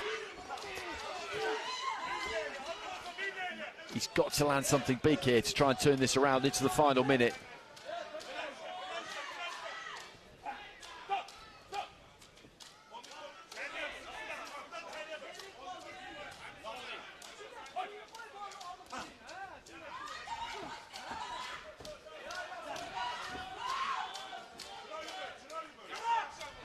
And the clock just counting down, and time is running out for the fighter in red. World champion back in 2021, the silver medalist 2 years ago, lost the final to Sharafuddin Atayev. And he's going to just slip down the podium a little bit further here and collect a bronze medal, which is obviously not to be sniffed at, but I think he would have come here very much hoping for something more.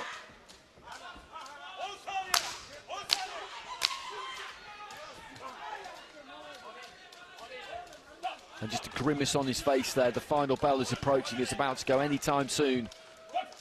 And it is Turabek Batlaev who's going to make it through. Indeed.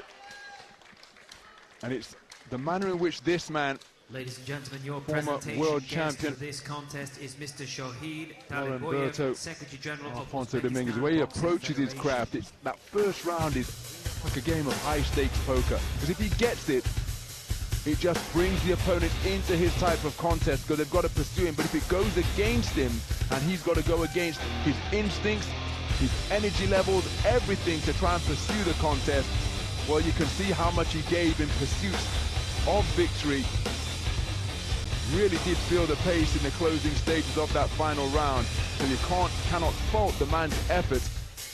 But it's going to Ladies and Bair gentlemen, the winner of this contest via unanimous decision and heading into the finals, in the blue corner, representing Uzbekistan. So Bair gets it. 3-2 split scoring in that final round. The effort there of Lauren Alfonso being rewarded. So 3 scores of 2 rounds to 1, 2 scores of 3 rounds to 0. And it is kind of fascinating the way he goes about it. He backs that method, and it's not quite as simple as to say that he turns it into a 1-round fight, but he's confident enough to do that. He believes that much in his hand speed and his ability to beat you to the punch if he can just draw something from you. But like you say, if he doesn't win that first round, he's got a big problem.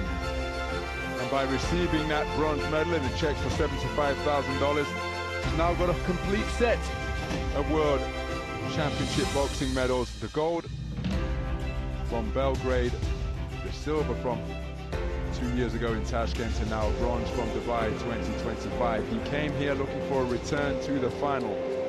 He's been bested by this talented young boxer, Bair.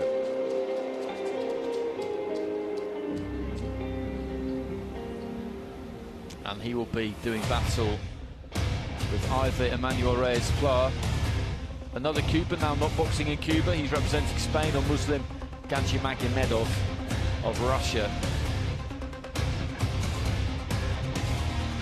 As we look at a bit of action from that previous contest.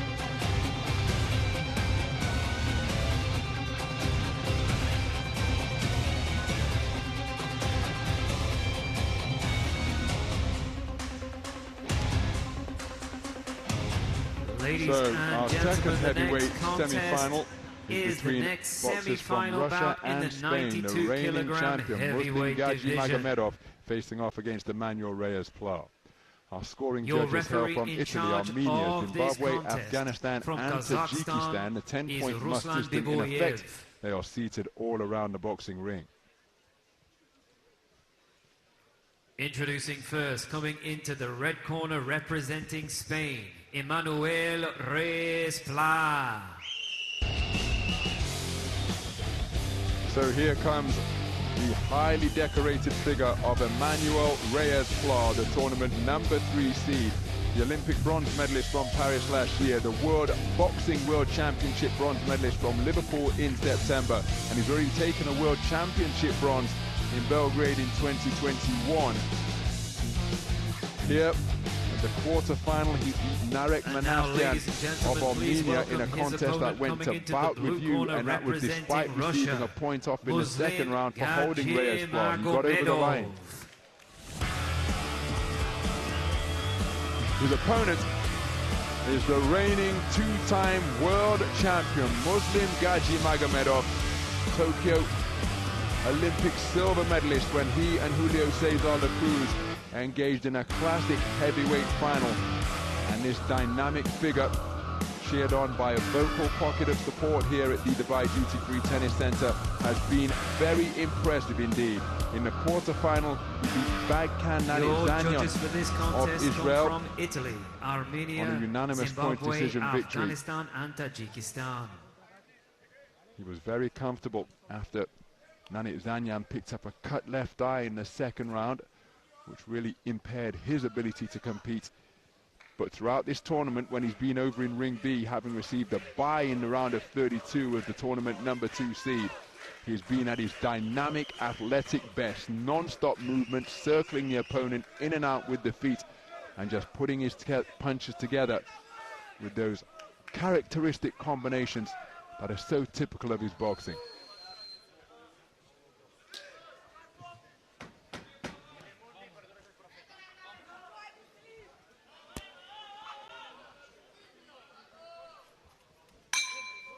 Round 1.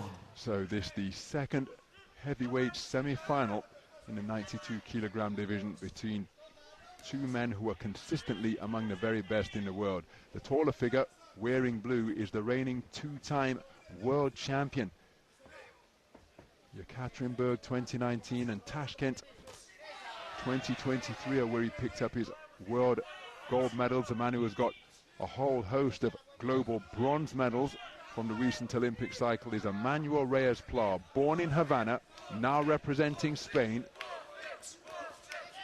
And this one going to be a thinking contest between two incredibly experienced and skillful operators.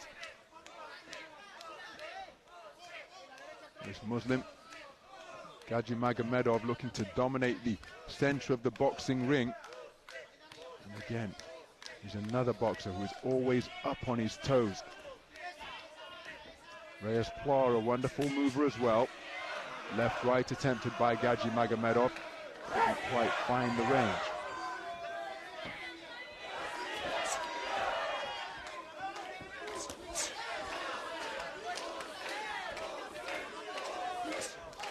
Right hand to the body, the scoring shot, followed by a stab jab to the body from Gaji Magomedov. Reyes-Pla does score with a good right hand behind the left elbow of Gaji Magomedov, who had success of his own during that exchange.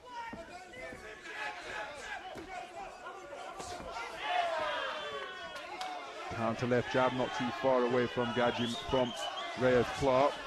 Gaji Magomedov looking to pick up the pace here now, scoring with a long right cross to the body, and he's backing Reyes-Pla towards his own corner. He tried the check right hook, spinning off the line. Reyes-Pla landing with a right cross to the body once again, but it's Gaji Magomedov on the front foot seeking to pin. Oh, that's a nice right cross off the back foot on the counter from Reyes-Pla, but the man looking to make the contest in many respects. Over the front foot, seeking to be the aggressor, is the defending champion. Right hand lead with a scoring shot to the body, fencing with the lead left hand, Gaji Magomedov. And again, to win a round as a counter puncher is very, well, it's a high risk strategy. But when you're a masterful counter puncher, of course, that's a good left hand to the body. It may well have strayed low from Reyes-Pla. But counter punchers often know the shot that they're going to throw before the opponent, because they feel that they're setting up the opponent to throw the shot that they want, so that they can explode with the counter that they've been planning for several moves.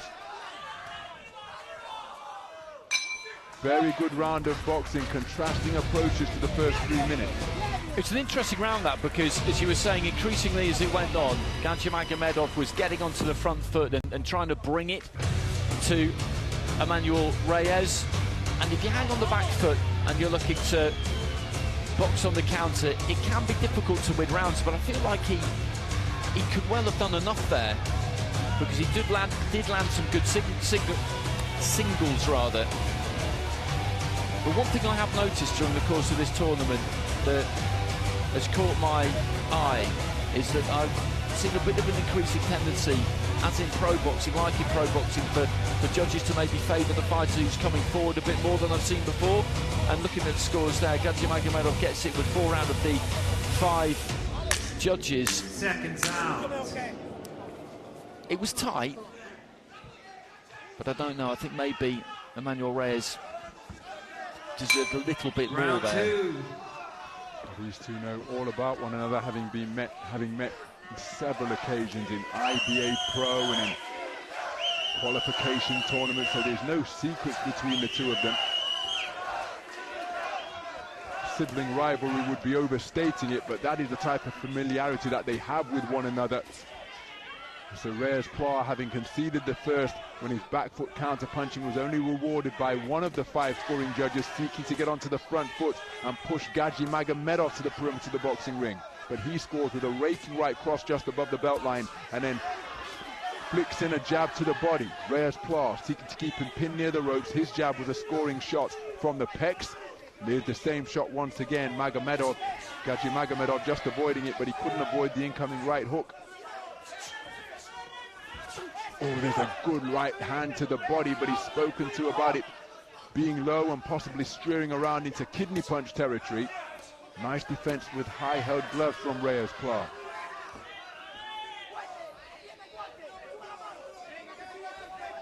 Now both men battling for the space of center ring. Wonderful right hand lead followed by a left jab, and I think the punches were close enough together for it to be a reverse 1-2 combination from Gadjimagomedov.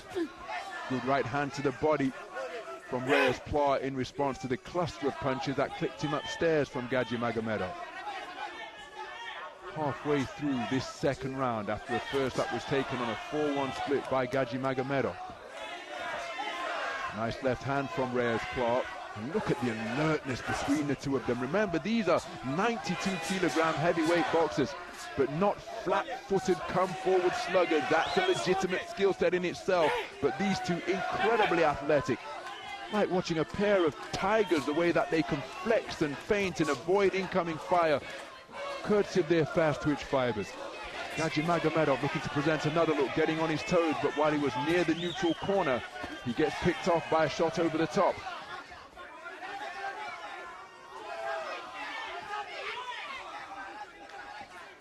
Concentration, positively visceral here at the Dubai Duty Free Tennis Centre. Both men locked in.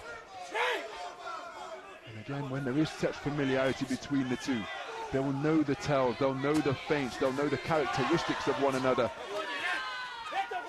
Prince Nazim Hamed, outstanding multi-weight world champion in the professional, said that after his epic slugfest with Kevin Kelly at Madison Square Garden, when you share a contest with a man like that, it's like your soul's touch. And these two boxers have faced off so many times in the boxing ring, they must know one another inside out, down to the breathing pattern of their opponent. Oh, that's a solid right cross landed from Gadjimagomedov twice in quick succession in response to the jab success that Reyes Pla enjoyed just before. Reyes Pla in that round had to come and try and hold the centre of the ring more than he did in that opening round, because, as we discussed in that previous fight involving Lauren Alfonso, when you look to box on the back foot like that, if you don't get it in the opening round, then you've got to come more into the centre of the ring. And you made a really good point midway through that round about how you forget you're watching heavyweights there, because you absolutely do, because the agility of them, the reflexes of them, the work rate of them, it just seems impossible that they're the size that they are. Gadjimagomedov, I feel like he was the one again who dictated terms more in that second round than his opponent, and we'll get some scores in just a second, I'm sure. And it's 10-9s across the board for him, so he's got that 2-point lead on 4 of the cards, so it's going to take something huge from Emmanuel Reyes Pla to turn this around in the 5th and final round. Just saw his teammate beneath the baseball cap, Sergio Martinez, who went toe-to-toe with Jabril Traore over in Ring B at the quarter-final stage. But Emmanuel Reyes Pla, his teammate in the red, lost the first round on a 4-1 split when he played the role principally of counter-puncher on the back foot, pot-shotted effectively in that guise, but by being given only one share of the card as Gadjimagomedov pulls his defenses down to find a home for his right hand, and a flicking jab to the body. But Reyes Pla more adopted this posture in the second round and was beaten unanimously. So he has got to try and get his man out of there is the most efficient way of doing it, and render the judges' scores irrelevant. But of course, Gadjimagomedov, who's enjoyed success in the early stages of his professional career, has gone 6-0 in the paid ranks and has picked up the WBA Bridgerweight title. Beautiful use to the left jab, and when he's allowed to trip out that lead left like that, overhand right does catch him though, but when he's allowed to trip out the lead left hand in that type of fashion, well, it really does do an outstanding job of controlling the distance. So Reyes Pla back into the breach. His high-held gloves, an effective defense against the jabs and uppercuts that were slung in by Gadjimagomedov. But despite being in a strong position on the scorecards, Gadjimagomedov looking to assert his authority here, and the work rate of Emmanuel Reyes Pla has dropped. And as we go beyond the halfway stage of this round, Reyes Pla, well, there's a good right hand to the body, but the more, as he lands a right hand which just catches the advancing Gadjimagomedov to disrupt his boxing stance, follows up with another right cross before employing the headlock. But a good passage of the round for Emmanuel Reyes Pla. because he made Gadjimagomedov become just a little bit disorganized with that overhand right, where the impact was doubled up because Gadjimagomedov was coming forward. There's another right hand once again, crashing into the side of Gadjimagomedov's head, swiveling his neck to the side. He's taking the punch as well. And you get the impression that Reyes Plar is feeling the pace here now. But the prize of a place in the gold medal bout is an incredible incentive.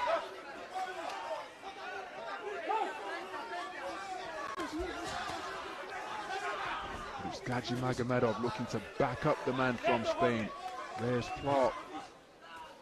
I think he was the one who fashioned that clinch as we are into the final seconds of the round. There's a left hook from Reyes Plar. That was a scoring shot. But Gadjimagomedov, rather than entering bout management mode, has seemingly made a real point of picking up the pace in the second half of the contest against his familiar rival to show him that he's the fresher boxer, and he's going to get the better of this one to go through to the final. He absolutely is, and it's interesting to see him just finish the fight like that, because when you've got that kind of lead, then you don't really need to, but I think someone like him, he's a rhythm kind of fighter, isn't he? And midway through that first round, he just started to really get stuck into his work, and he just kept that tempo high from that point onwards, right up until the very end, and everybody's got a day off tomorrow anyway, so I think he looks in pretty good fettle, to be honest, heading into the final. It's interesting to talk about rhythm, because a man who espouses that same thing, activity, remaining active, Shannon the Cannon Briggs, former lineal heavyweight champ of the world, he said that his biggest enemy was inactivity. Yeah, it always is, isn't it? It's not rocket science, is it? A lot of the time you see it. You see fighters like Anthony Joshua in recent times before he had the defeat against Daniel Dubois. He got busy again, and all of a sudden he recaptures some form. Gadjimagomedov sends another Russian fighter through to a World Championship final. And as you said, these two know each other so well. It won't make it any easier to take, but you know that you're losing to someone of real quality and someone who you've got to know a little bit and who you know goes about things the right way and understands the sport and respects the sport and respects his opponent. So Emmanuel Reyes Plar picks up his second World Championship bronze in the heavyweight division, adding to the one that he won in Belgrade 2021. He's also $75,000 better off out of this split between he and his coach and his federation, 50% to him. His coaches have done an outstanding job, and this man's consistency is commendable, but he will have designs on making it through to the gold medal bout of a global final. But that is exactly what this man has done. The reigning defending champion remaining in contention to make it a trio of World Championship golds in the heavyweight division. We'll just have a look at some highlights from that final fight before we move on to the super heavyweights. 2 fights remaining here. And both looking to throw right-hand leads there, and it's Gadjimagomedov who just got through with his that little bit more effectively. He's interesting as well, because when you're up close with him, Gadjimagomedov, he just doesn't look that big. He's quite tall, isn't he? He's tall, but he's quite slim and willowy. But if you think about the weight he is and the muscle that must be on him. 92 kilogram plus super heavyweight division. Your referee in charge of the action from Serbia is Marija Petkovic. Introducing first, representing Uzbekistan and coming into the red corner, Arman Makhanov. Arman Makhanov has had a really interesting competition. He produced a fantastic knockout in his first fight against Chris Thompson, a good, solid pro heavyweight from South Africa. His second fight against Vladislav Smolnikov lasted 57 seconds. It was a head clash, and he was ahead, so he got through. And then in his quarter-final against Fernando Arzola, I thought he was lucky. He got it 2-1, but I felt he lost it 2-1. I thought Arzola was a handy winner of the first and third rounds, but it went the other way around with the judges. So we'll see what we get from him today. Opponent coming into the blue corner and representing Armenia, David Shaloyan. He's definitely a talented fighter, Makhanov, absolutely. No question about that. He maybe looked like he was fading a bit in that fight against Arzola at times. And with Shaloyan, he is in with a big, big man, a Paris Olympic quarter-finalist, the World Championship silver medalist back in Belgrade in 2021 when he lost the final to Mark Petrovsky, a Russian fighter who had an absolutely phenomenal tournament, who was in just epic savage war after epic savage war. Are from Cuba, Moldova, Kyrgyzstan, Zimbabwe and Colombia. So there's Chalian, 28 years old now, and he beat Mohammed Abdurrahimov by unanimous decision, and then Nurlan Sapar by same route. And he does what you would expect somebody of his size to do. He boxes his height for the most part. He uses that jab, uses that right hand. He keeps things fairly simple.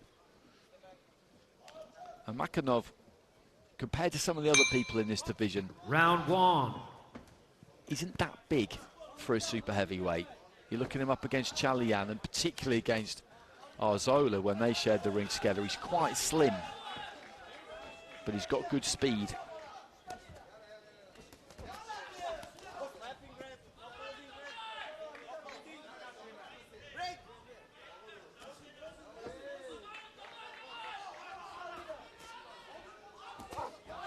Right hand there from Chalian was a good shot. You see those Olympic rings on the shoulder there, on the shoulder blade.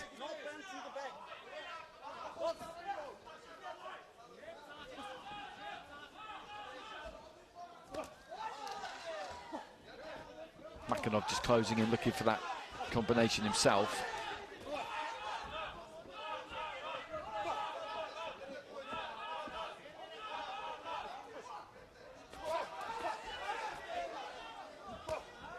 Trying to whip that right hand to the body there, Chalian.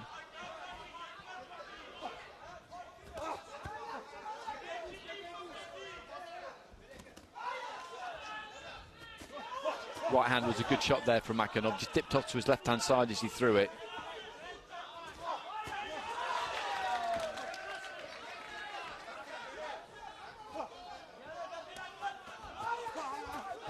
Chalian just dipping his head and trying to work to the body there.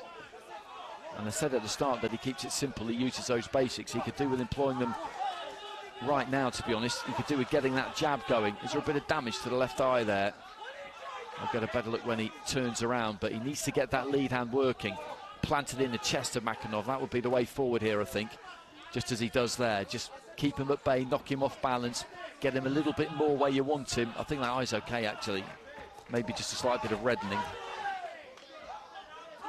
Into the final minute of round one.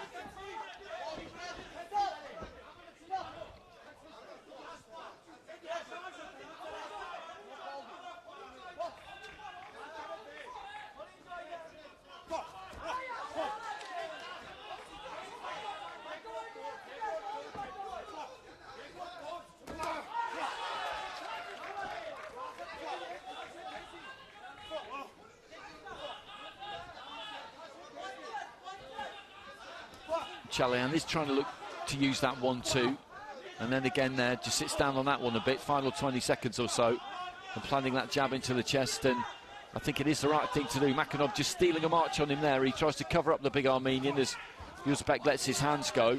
Been a good bit of back and forth in this opening round.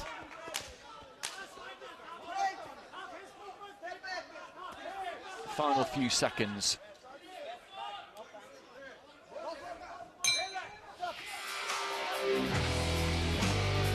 So, an interesting opening round in this first super heavyweight semi-final.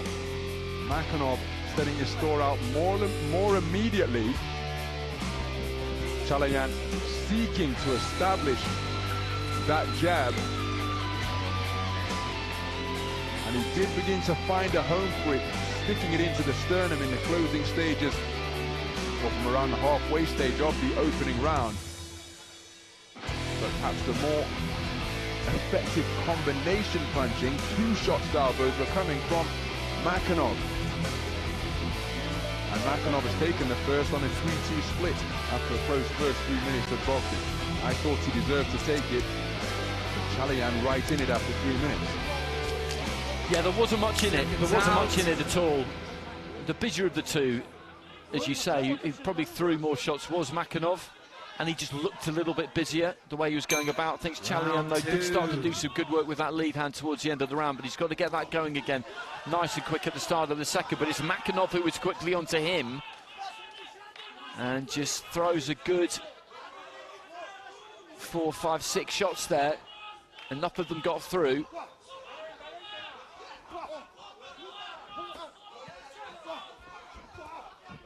And Chalian's looking to try and take his feet in and punch harder with that 1-2, I think. The Makhonov has obviously got the edge in hand speed, but Chalian has got to keep throwing that 1-2. Right hand almost crashed through there completely clean. It was kind of half deflected, and that's what he's looking to do here. Just snatches at that right hand a little bit. But with his sheer physical size and the weight behind these punches, if he keeps coming forward and throwing that 1-2, then he's going to get somewhere here, you feel. And he's got to keep his shape when he's doing it. Every now and again, that weight just comes forward. I make it sound like the easiest thing in the world for somebody who's probably the best part of 20 stone, just to keep coming forward and throwing a 1-2. It is a physically demanding thing to do. Nice lead left hand there from Makhonov. But when he's catching him on the ropes like that, Chalian, he's got to let him have it. Heading up towards the midway stage of the second round. 3-2 split in the scoring in round one, remember. Good left hand into the body there from Makhonov. You could hear that one echo around ringside. And Chalian is putting a lot into this second round, trying to get on that jab and throw that right hand, which he just tends to strangle a little bit sometimes.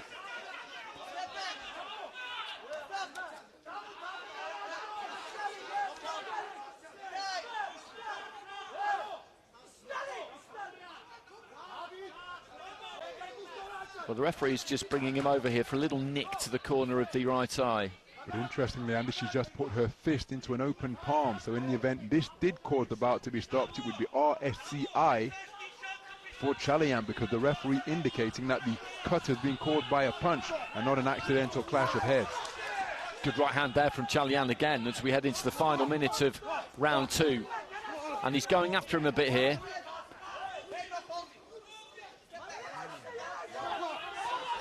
Nice combination there, though, from Makhonov. It's a good fight, this. And I think we might see some fatigue set in the final round for both of these two. It's been a long, hard competition already. Right hand gets through there from Makhonov, heading into the final 30 seconds.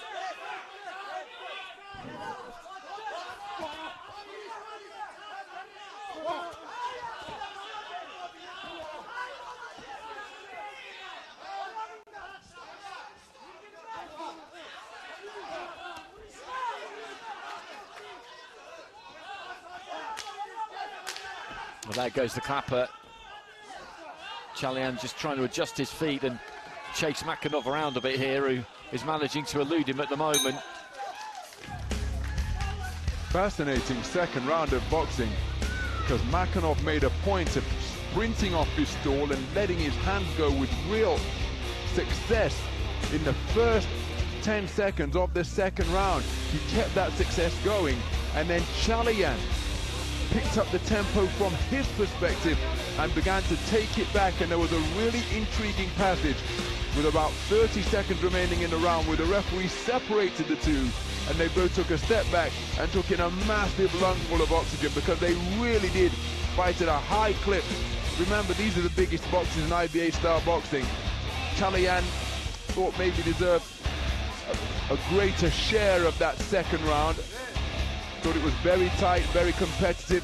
Remember, he was edged in the first on a 3-2 split. This man came out of the gate storming to begin round number two, but I thought Chalian responded well to have his own successes, but he's only taken a one-judge verdict to lose it 4-1. And he needed more than that, didn't he? He was really pursuing him at the end of the round there, and like you, I make him slightly unfortunate not to have just got a little bit more there, because the problem he's got now is that he's 2 points down with 3 of the judges. He's up with another one by 2 points, and the other card is level, so he's got to take that level card, and that would take it to 3-2 and bout review, and then we get the extra scores added in, and we'd see what would happen. Makhonov is digging in here, and Chalian has just got to keep pouring forward and keep letting those hands go, because he's a big man, he punches hard and heavy.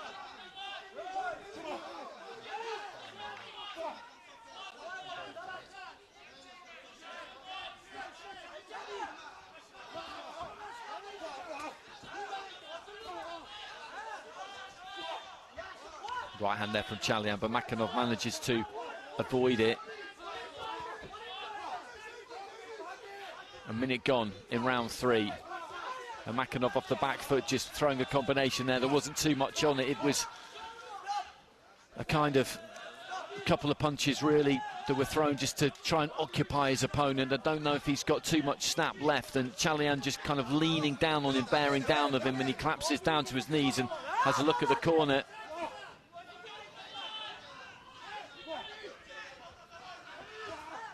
Good right hand there from Chalian. And again, Makhonov just walks onto one, but goes straight through it.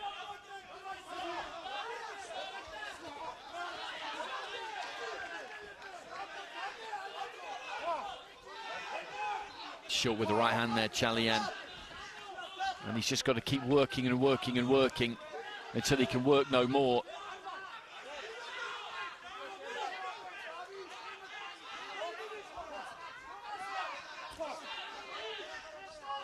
For Makhonov, it's about that one drawn card. If he can take that,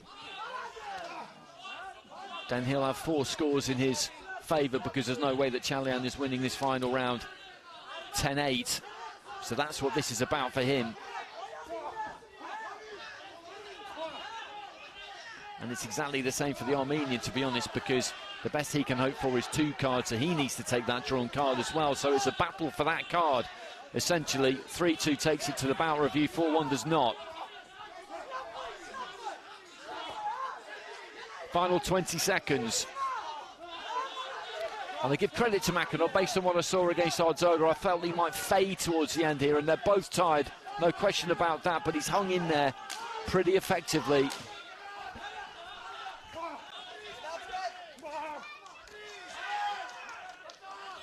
Well, he's celebrating. That could be a little bit premature. There goes the bell.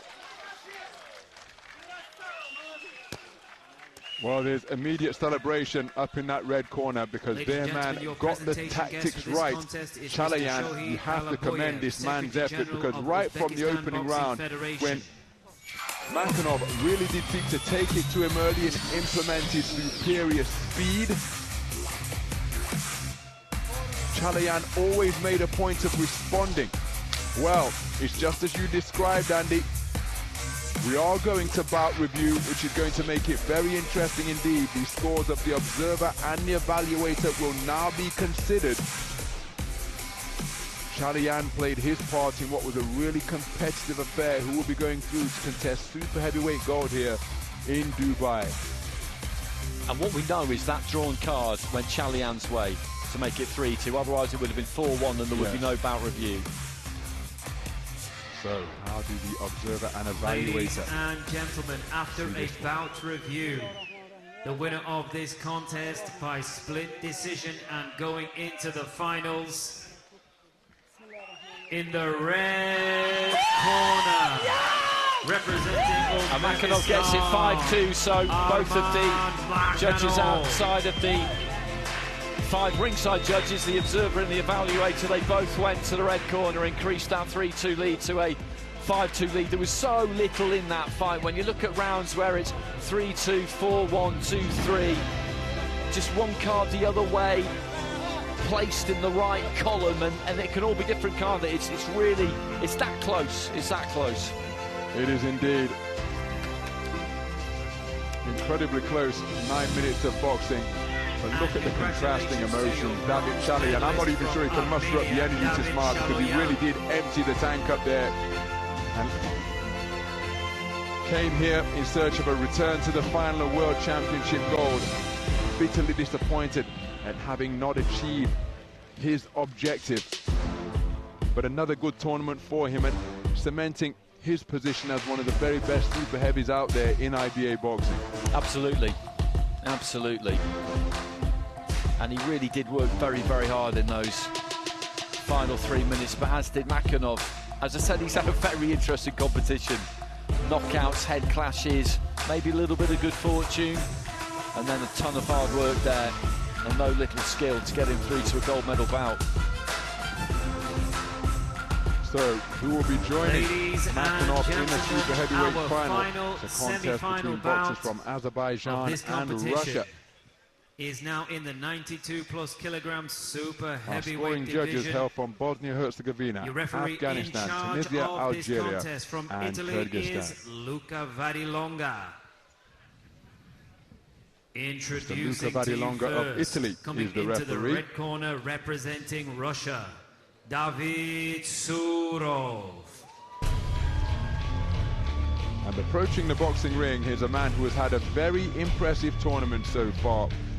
David Surov, at the quarter-final stage, he bested the man from Kyrgyzstan, Mirzakir Koshaliev, with a performance of non-stop movement, punctuated by really precise point scoring. And now, ladies and gentlemen, please punches. welcome his opponent coming into the blue corner representing Azerbaijan, and that is how he's arrived here at the Batlaev. His opponent is the tournament #2 seed, and that is Mohamed Abdullayev. The 26-year-old from Azerbaijan has got it a whole heap of experience. He was an Olympian back in the Tokyo Games. Two-time World Championship bronze medalist in the last 2 editions. So he looking to go at least one better by making it through to the final. At the quarter-final stage, he beat Davlet Islamov of Turkmenistan unanimously. Judges for this contest come So from there is Bosnia and the Herzegovina, talented 20-year-old David Afghanistan, Surov Tunisia, of Russia. Algeria and Kyrgyzstan. And this shaping up to be a contest between 2 mobile super heavyweight boxers.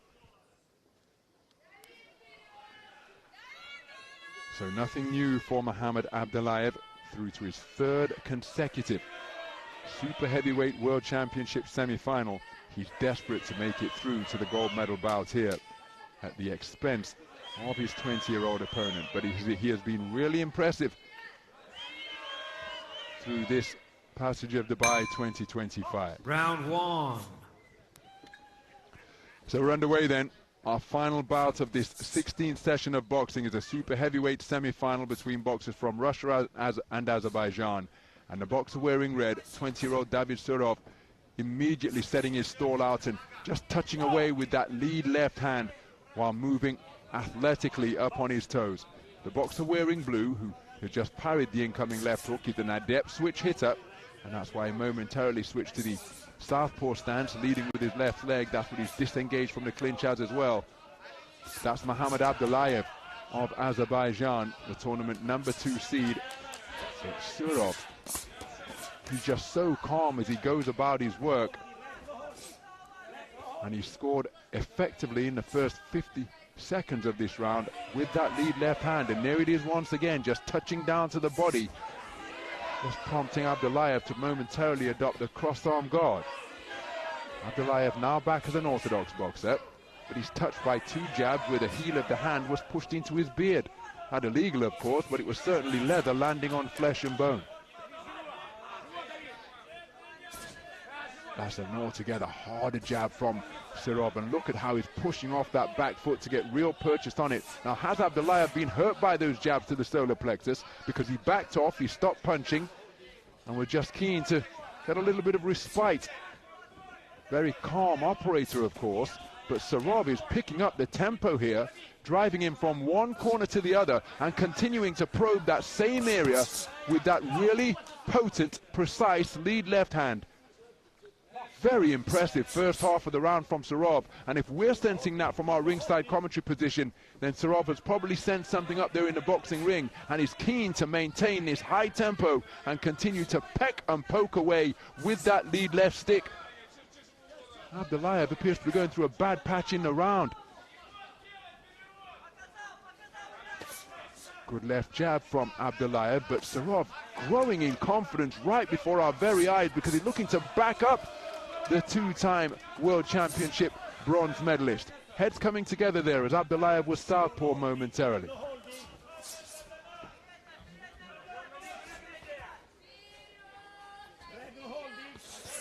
Good burst of punches to the body as Abdullaev sought to impose his bulk on Surov, but he freed his hands and managed to score effectively just above the Azeri boxer's belt line. And he'd look at him looking to employ the same tactic here, keeping his head out of harm's way. Oh, that's a cracking right hand. During a course of an exchange, it was a right hand lead, not set up by a jab. And Surov has boxed brilliantly in this opening round for my money. Belt imminent here at the Dubai Duty Free Tennis Centre. That was fantastic from Surov. For large portions of that round, for almost all of it, in fact, he was just driving the larger man around the ring. He was bullying him, basically. And he's got that movement, that agility, that athleticism that comes with not having quite the bulk that Abdullaev has. And if he could keep this up, then what we'll see in the final at super heavyweight are two fighters who are not the normal size that you would imagine to get to a final of that kind of stature, because in that first semi-final, Makhonov, the kind of lither opponent of the two, he was the one who got through, and if Surov can replicate that for one more round, basically, then he's going to do the same thing. Abdullaev just looked totally out of ideas, didn't he, in that round? He did indeed. Seconds out. And 10-9s across the board. Round two. So as we move into the second round, what can Mohamed Abdullaev do differently? Because for the first round, he was almost pushed to the periphery in terms of how competitive it was, because David Surov just got to work with straight punches such as this, and he's bringing the right cross to the body into play now. And this is precisely the type of performance he produced at the quarter-final stage to beat Mirzakir Koshaliev of Kyrgyzstan. But that is a boxer of an entirely different stature, and when you saw that, it perhaps wasn't surprising, because Koshaliev just couldn't get his feet going to keep up with the athletic, lithe Surov. But Abdullaev, mobility, one of his hallmarks, but my goodness, he's not able to demonstrate it here so far, because Surov has set his stall out early and setting about his man, not with reckless abandon or blind aggression, but with patience and precision and fantastic use of the feet. He lands another right hand just above the belt line, and he's putting variety into his work now, and Abdullaev reduced to a rather agricultural overhand swing that was easily evaded by Surov. And look at him walk Abdullaev back to his own blue corner. This has been a masterful display through the second half of the opening round, picking up and, dare I say, building on from the success that he had in the first. He's having his way with one of the very best boxers in the world. Remember, Abdullaev competed in the World Boxing World Championships in Liverpool in September, where he came up against a super heavyweight, Julio Cesar La Cruz, that eliminated him in the first preliminary round. And here, look at how Abdullaev appears to be feeling the pace, because he has been touched up to the body repeatedly. And now, with the hands down, the left-right combination to the chin just made Abdullaev blink.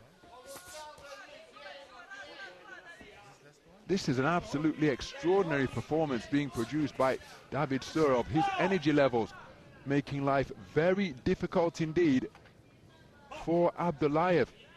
He gamely steps back into the breach. He scores with a good left hand to the body. And Abdullaev willing his way forward, but just ghosting away before re-entering on his own terms and in his own time is Surov, and he lands another right hand to the body. And look at Abdullaev breathing through an open mouth, trying to keep a poker face. But I think the fatigue is just descending on him now, and a left hook twice in quick succession sends Abdullaev back across the boxing ring. He's trying to maintain a phlegmatic expression, trying to keep his shape, but this has been an absolutely sensational 3 minutes of boxing produced from bell to bell by David Surov. 100% that he replicated in that second round what we saw in the first. The rhythm is absolutely fantastic, the tempo is great, the punch output, the variety, the footwork, absolutely everything. And this must be a demoralising experience for Abdullaev, for somebody of his longevity in the sport and with all the things that he's achieved, to be just having his backside handed to him here, to be perfectly honest, by Surov. And it's just indicative of the way things have gone for this Russian team, because the performances that they put in over and over again at all different weights have been outstanding, really, and that's reflected by the scorecards. There's a couple of 10-8s in there, one from Bosnia and Herzegovina, one from Kyrgyzstan, so clear water. And all Abdullaev can try and do in this final round is just hunt for the knockout, but I just don't think it's realistic. I don't see how he can possibly set that up.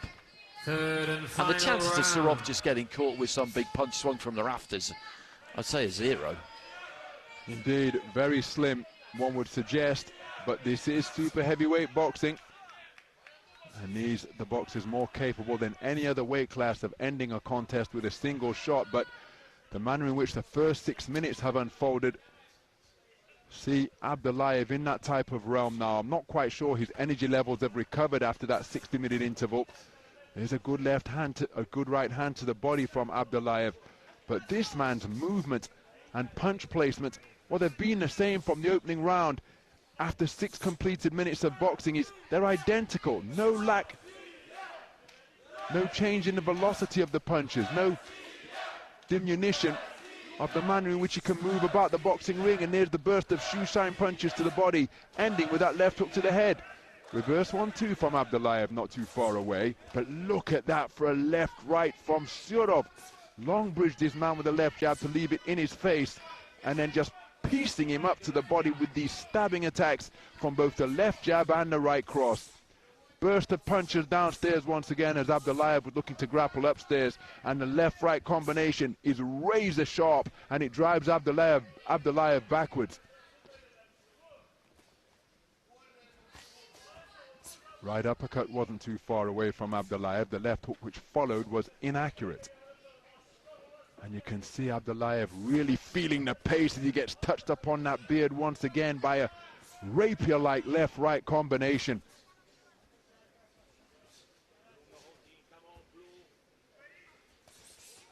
Look at Surov work that body, and again, when he's been doing that since the opening round to get this type of response. Hard left uppercut driven into the sternum from Abdullaev, seeking to keep Surov honest, but look at that, a little bit of flash on his footwork now as he steps back into range and helps himself to a blistering combination. Uppercuts just turning underneath.